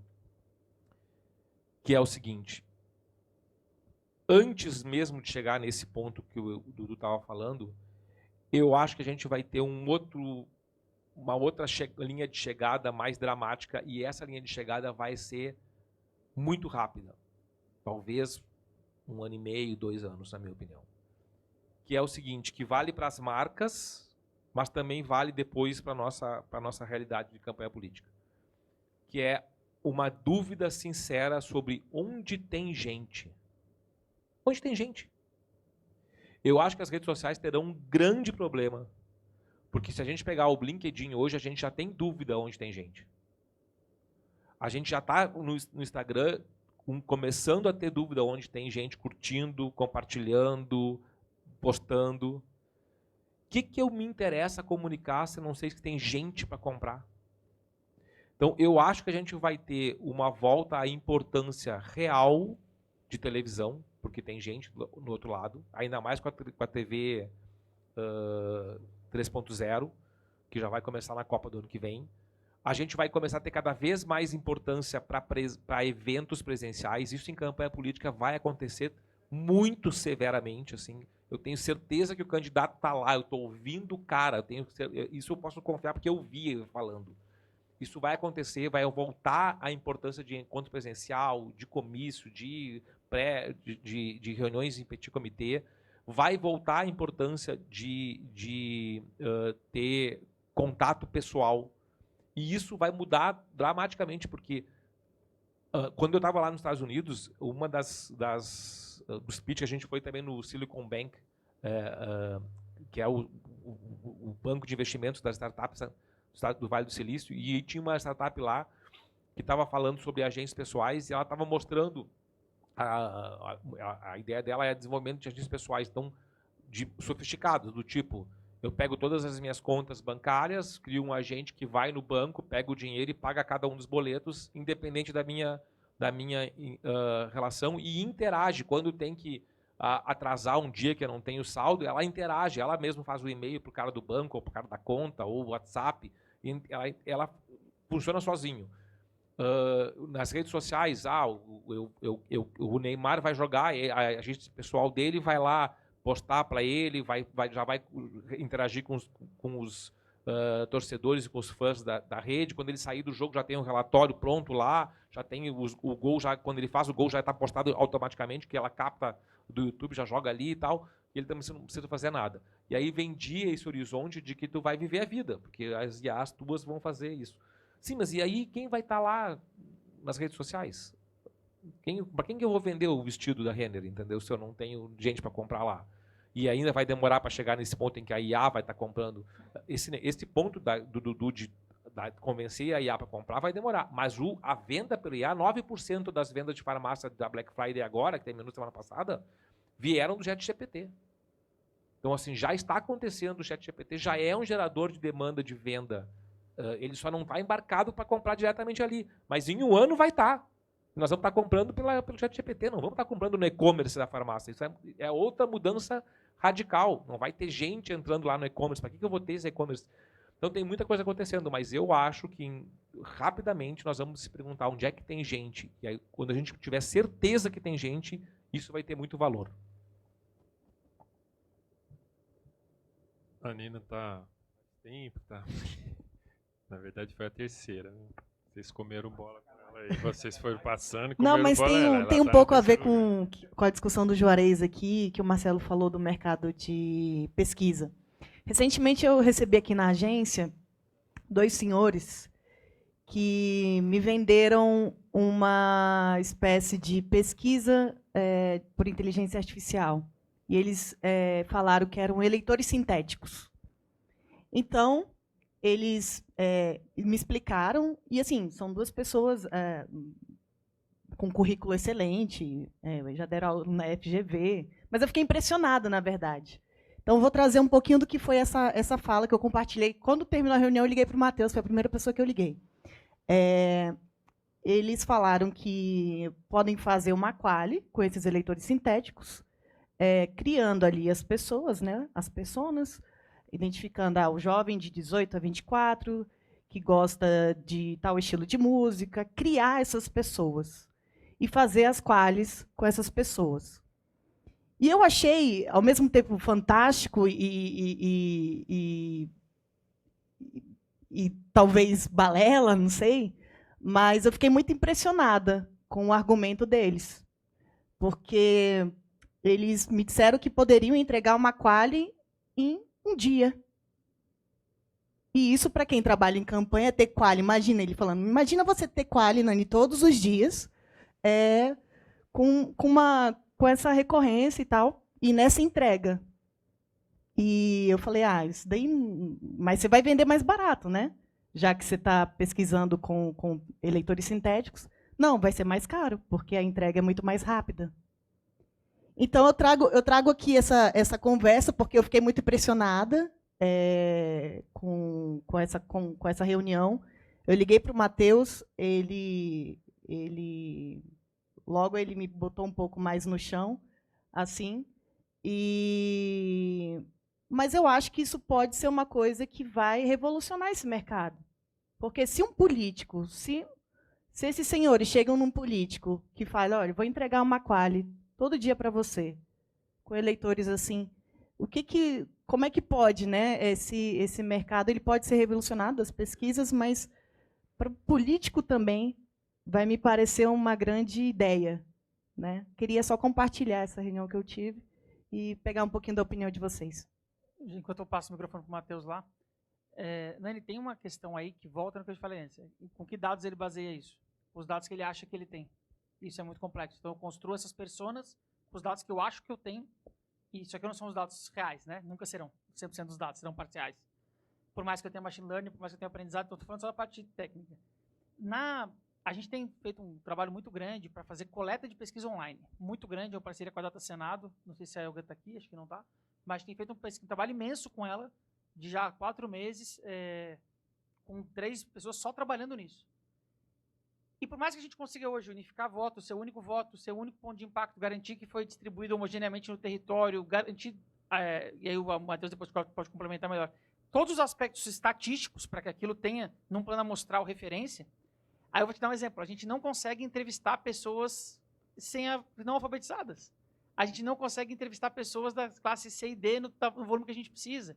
A gente não consegue entrevistar pessoas de 18 a 25 anos para fazer esse cara responder. Custa R$500 para ele responder um formulário, porque o cara não para responder. Enquanto você tem lá os 60 a mais, todo mundo responde. Então, essas tecnologias, eu concordo que serão sedutoras para os políticos, mas a realidade, na prática, elas esbarram em vieses de comportamento das pessoas e técnicos que são muito profundos. Dando um exemplo, se tu pedir para o ChatGPT hoje, bem ridiculamente, uma análise sobre o que pensa o eleitor brasileiro de 19 a 25 anos, ele vai te responder. Só que aquilo está respondido com base no quê? Com base no que ele acha, de achismos. Acho que passa por isso. E quando a gente vai pegar os dados do censo, 50% da população brasileira não tem ensino médio completo. Ou seja, para que a gente está olhando? Né? Porque a gente acha que todo mundo é parecido com a gente. Que está aqui, que está no hotel em Brasília, tendo essa discussão de altíssimo nível, mas na prática a realidade é outra. Quando você vai para o Brasil profundo é outra. Quando a Nani me ligou, aí eu até lembro a expressão que eu usei, para mim isso aí é vendedor de saco de fumaça. É muito bonito, é lindo, dor a pílula lá, mas, por exemplo, eu e Nani estávamos na mesma campanha, na mesma cidade, em lados opostos. Eu fiz uma quali lá. Tinha um fator específico, no qual o Darlan lembra bem, que era uma obra que precisava ser concluída, que se não fosse concluída, não tinha campanha. Como é que o ChatGPT ou qualquer inteligência artificial vai criar um eleitor sintético para chegar nesse resultado? Ele tem que fazer a pesquisa lá, porque é uma coisa muito do detalhe. Então, ele pode até sintetizar tudo a partir de um dado que ele não precisa ser coletado. Então, tem que ter muito cuidado com isso, porque senão você falou, Natália, a resposta vai estar lá. Mas até que ponto essa resposta de fato representa a realidade? Esse é o grande problema. Aí todo mundo está utilizando. Teve um caso lá de a moça que foi fazer uma viagem e não sabia que tinha visto, porque jogou lá no chat GPT e o chat falou que não. E ela bateu lá, e aí a realidade se impôs. E aí esse é o grande problema que a gente tem, né? Até que ponto a gente pode confiar nisso, até que ponto a gente tem que ir do jeito old school, né? Eu faço pesquisa qualitativa, eu quero fazer do jeito, numa sala redonda, eu sou anti-pesquisa online, eu acho que esse negócio não funciona, é o grupo online lá, todo mundo querendo receber um dinheiro, ninguém está prestando atenção. Por quê? Porque eu acho que tem um momento ali que você tem que ir e conversar cara a cara com as pessoas. Nem sempre a resposta é digital. Nem sempre a resposta vai ser essa grande tecnologia mirabolante que vai resolver todos os problemas do mundo, e não é isso, na minha opinião, né? Eu tenho uma discussão que já foi feita há muitos anos atrás, e aí estou falando independente da inteligência artificial, nem existia ainda essa discussão. Quando a gente atendia a Oi, e aí no Brasil inteiro, né, você atende a Oi, você vende chip para tudo que é lado, né? E tinha uma coisa que a diretora de marketing falava, que era uma coisa que era meio padrão, que era a geração, né? Eu sou completamente contra essa rotulação de gerações, né? Então você pensa, geração Z. E geração Z? Foi um cara que vai lá e escreveu dizendo assim, a geração Z são essas características, tais, tais, tais, tais e tais. E as pessoas aqui não são diferentes de uma da outra, desejos, pequenas coisas. A geração Z é só isso, né? É como se você tivesse o padrão estabelecido sobre as coisas. Não, cada pessoa é uma pessoa. Cada detalhes de pessoas. Por quê? Porque tem o bairro que você vive. O cara é da geração B, do bairro da Rocinha, é diferente do cara que está lá no... cara, não tem sentido.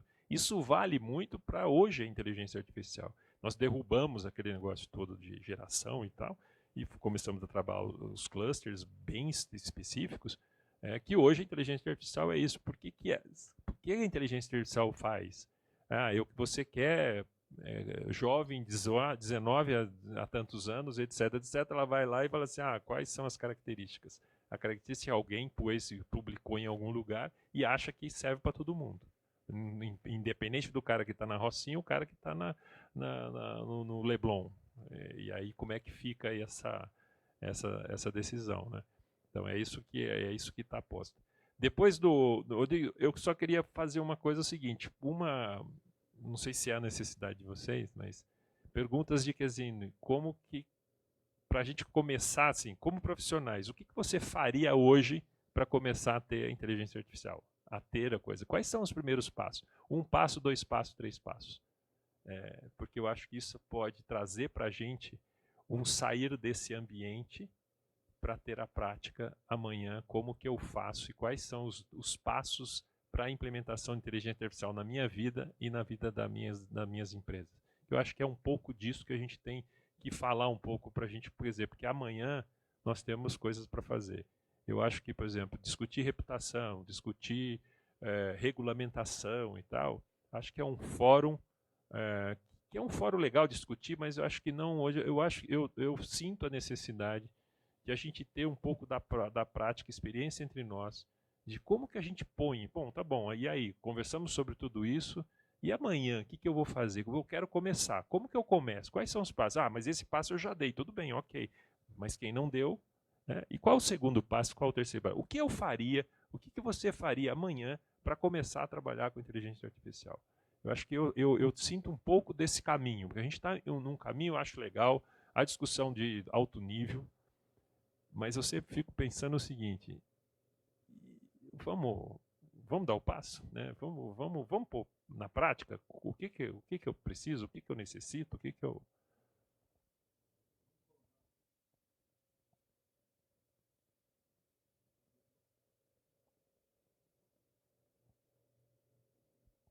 Achei essa discussão aqui que a Nani colocou, depois com o Matheus, maravilhosa, porque eu acho que eu vou reforçar o ponto que eu acabei de defender, que é a autoespecialização, a capacidade estratégica que se acumula ao longo do tempo, com muito tempo fazendo a mesma coisa. Porque, olha só, Eu posso pegar no meu celular algumas 2 ou 3 campanhas eleitorais ou campanhas para governo, etc., que a gente tirou de pesquisa qualitativa pelo que não foi dito, pelo não verbal que apareceu ali, que, na verdade, falava 1000 vezes mais do que o discurso. Então, assim, hoje você tem um monte de programa de pesquisa qualitativa que você consegue sintetizar grupo, fazer resumo, não sei o que, é uma coisa que trabalha o volume de dados, muito legal. Agora, no fim das contas, para você tirar um sentimento público, né, Juarez, para você pegar um gancho ali para você entrar numa coisa complexa, muitas vezes é o que o cara não fala, que diz muito mais. Vou dar um exemplo aqui, tem uma campanha que nós fizemos, que era o seguinte: eu preciso diminuir o número de acidentes de motos. Aí nós fizemos um monte de grupo focal com motoqueiro. Um bando de nego louco, vida louca, não sei o quê, os caras suicidas. Falei, pô, como é que eu vou chegar na cabeça desses caras? Aí eu tava lá naquele grupo lá, falei, tá, beleza, você não tem amor à vida não. Mas e as pessoas que ficam? E sua mãe, sua avó, seus filhos? Aí o cara deram aquela travada, aquele silênciozinho. Falei, pronto, o silêncio que me deu a entrada para a campanha, né? Ó, cuidado com quem vai ficar. Então, assim, não vai, desculpa, mas não vai ter nenhuma IA que vai fazer isso, que vai te dar essa percepção. Então, o nosso lugar é ali, é de pegar esses buracos, essas brechas, né? Pessoal, trazendo um pouquinho para o que o Dudu falou ali, eu acho que em Passos a gente tem implementado muito isso no time interno e acho que tem desafios ali que são enormes. E a gente, claro, está falando aqui num nível muito alto, muito bacana, mas a prática é que as nossas equipes não sabem usar. As nossas equipes acham que vão deixar de trabalhar porque jogam para lá. No começo, Dudu, eu tive uma dificuldade imensa na agência, porque o time de criação passou a terceirizar o trabalho com o ChatGPT, que é muito diferente de usar como ferramenta de criação. Então, o que acontecia? Você começava a ver que no começo ele estava pedindo para ajustar um texto, daqui a pouco ele pedia para escrever o texto, e daqui a pouco ele já não lia o texto que ele pediu para criar. Então, assim, tem uma questão que é essa cultura interna, que tem que ser criada, uma cultura de os funcionários saberem usar IA e terem acesso às ferramentas adequadas, porque também tem outra coisa. Se a gente for para esse cardápio de IAs, daqui a pouco nós vamos ter na nossa folha mais IAs do que funcionários em custo, porque elas são ferramentas caras. Né? Hoje, uma versão Pro da OpenAI custa R$1.000 por mês. Então, assim, não é um serviço barato, né? E a gente vai ter que, enfim, escolher esse stack de tecnologia que vem por trás para treinar os times. No nosso caso, o passo número 1 foi treinar os times para caramba. A gente fez o quê? Integrou IA no sistema. A gente usa o Monday como sistema de gestão interna de processos. Todo o sistema de processo está integrado com IA e integrado com as equipes. Então, por exemplo, a gente tem lá 3, 4 IAs. Uma delas é a Gama, por exemplo, que você usou aqui para a apresentação. Então, os relatórios nossos são todos criados no nosso layout usando Gama. Mas eles passam por um fluxo que vem no Monday e que passa por todo um processo de aprovação. O Juarez, por exemplo, que é cliente nosso, ele recebe um monitoramento nosso no WhatsApp em tempo real. Eu estou sentado aqui e está chegando no WhatsApp dele lá. Isso vem por todo um processo de IA que está integrado no Monday e nesse mesmo stack que a gente está usando de inteligência artificial. Então, definir as ferramentas, treinar o time, que é muito importante. E eu acho que o passo número 3, talvez o mais importante disso, é uma cultura de uso de IA, que no caso da nossa agência especificamente, no começo foi um pesadelo pelo que eu expliquei antes aqui. A galera não sabe usar e a tendência é que ele passe a tentar substituir as horas de trabalho dele por fazer com IA. E aí ele faz mal. Aí os textos ficam ruins, as peças ficam ruins. Outra coisa que, para nós, é uma cultura difícil de explicar para o time de criação. Quando um time de criação está pressionado por produzir, por exemplo, e ele pode fazer as imagens no ChatGPT, ele para de usar banco. E quando ele para de usar banco, ele, na minha percepção, ele perde qualidade demais. Porque, assim, as fotos de IA são sempre na direção da cabeça dele. Não tem fotografia, não tem uma coisa bonita, não tem a parar para escolher uma foto, uma posição, não tem ajustar um layout para a posição da foto. É tudo feito em função da direção de arte. Faça uma mulher olhando para a direita. Pô, sabe, ele está dirigindo a foto para o CAD. É legal em algum aspecto, mas quando eu faço isso o tempo todo, o que acontece, você vai ver no médio prazo, é que todas as peças ficam iguais. Está tudo igual. Porque o cara vai... Daqui a pouco ele já não cria foto, ele já não escolhe a foto, daqui a pouco ele já não cria peça. Daqui a pouco ele já tem um guide, daqui a pouco ele já não está fazendo nada. Então, assim, vira uma impressora de materiais iguais. Acho que seriam esses 3 pontos. A cultura, as ferramentas e treinamento da equipe. Treinamento aqui que eu falo técnico. A gente, por exemplo, investiu com a OpenAI na ferramenta top, que é a que a gente usa o Perplexity, OpenAI e o ChatGPT, né? As duas que a gente usa. E usa agora o Gemini, porque está muito legal para fotos, para material, esse tipo de coisa. Mas também essa questão de não deixar sair disso. Tipo, a gente tem no time de desenvolvimento usando o cloud, mas aí uma pessoa só que tem acesso ao cloud, não é toda a equipe, porque a gente centraliza em algumas ferramentas. Também, o último aspecto para parar de falar, essa questão colaborativa também tem esse ponto. Não adianta eu ter 10 funcionários, cada um com o seu chat GPT, se eu não tenho compartilhamento dos dados desses agentes que estão ali dentro. Então, não basta eu ter várias contas pessoais. Isso é uma coisa que, quando você vai para uma agência com 30, 40 pessoas, faz muita diferença. Eu ter o aprendizado que foi gerado aqui por esse agente, que o Dudu usou, e que o Fábio usou, e que essa inteligência está compartilhada dentro de um agente só. Então, poxa, se numa assessoria de imprensa, dando um exemplo, na parte de assessoria de imprensa, se sair um release com informação que a assessoria de imprensa nutriu esse agente na segunda-feira, quando eu vou fazer um post de social media para social na quinta, se eu falar alguma coisa que divergiu dali, a gente já treinou o agente para ele me alertar. Pô, peraí, você está escrevendo um negócio aqui, não vai passar na revisão do agente, porque na segunda-feira a assessoria de imprensa disse o contrário. Então, você está dizendo que hoje, a vacinação é das 9 às 2 da tarde, mas na segunda-feira você aprovou um release nesse mesmo agente que dizia que era das 10 às 5. Então, ele serve como revisor, serve para tudo, mas tem que ter essa centralidade da informação. Eu queria só contribuir aqui, viu, Dudu, atendendo o seu chamado aqui, falar um pouco do mercado de pesquisa. Aqui, acho que de pesquisa tem Matheus, tem mais alguém? Não, do mercado? 3. De como a gente vem introduzindo a IA. Marcelo tem acompanhado um pouco a nossa jornada lá. E pesquisa é feita de pessoas, né? Sintético é como você tomar um suco da fruta e o suco em pó, né? Então a diferença é muito brutal.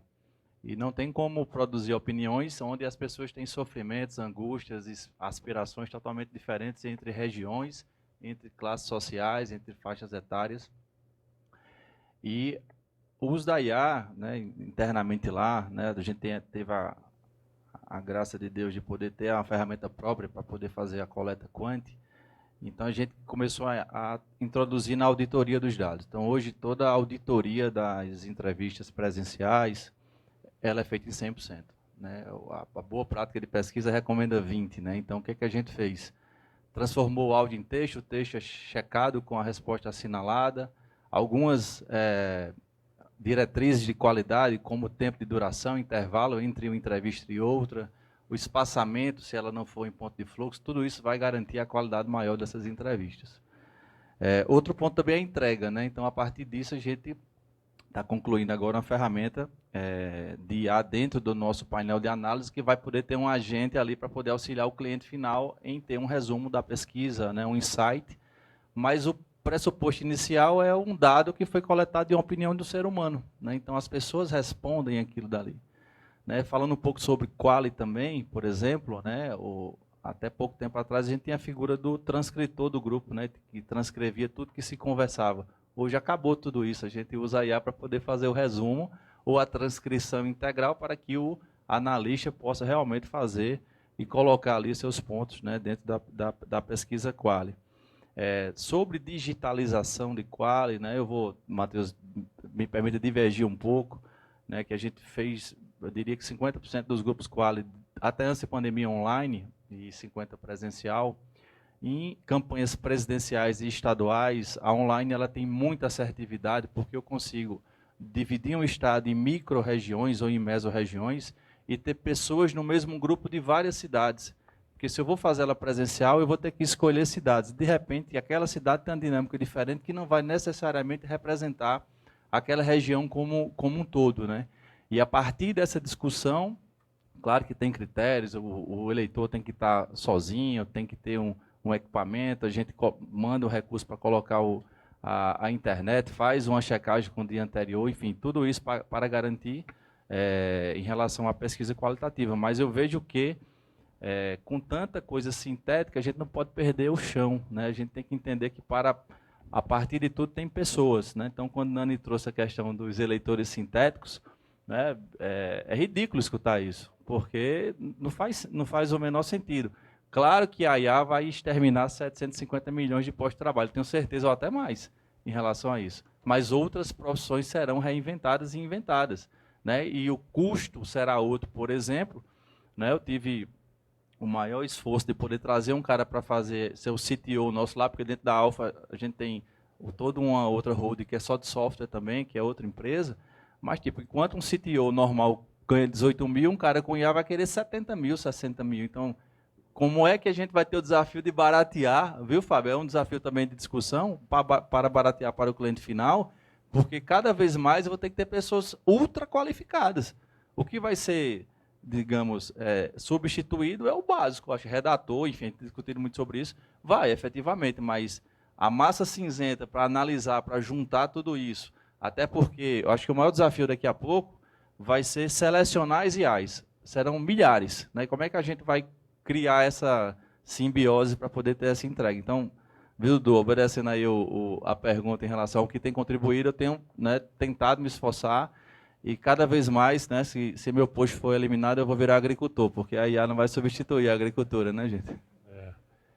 Gente, eu vou só pensando, né, porque a gente não pode atrasar a Assembleia, ela tem uma coisa de ser 14 horas mesmo, a gente abrir 14h30, etc. E tem uns temas muito grandes e tal, então eu vou tomar a liberdade aqui de furar a sua coisa. Então, assim, vamos fazer eu queria fazer um encerramento. O Bruno já me deu 3 olhadas feias aqui, porque a gente vai almoçar e a gente não pode atrasar para a vinda. Eu primeiro espero que esse tema que a gente puxou aqui serviu para a gente fazer esse debate. Eu acho que engrandece as nossas relações e a nossa profissão. Queria agradecer, valeu, Bruno, pela coisa, Marcelo, Flávio, desculpa aí por as coisas, Fabinho, e vamos encerrar e a gente vai almoçar, tá bom? Obrigado, gente.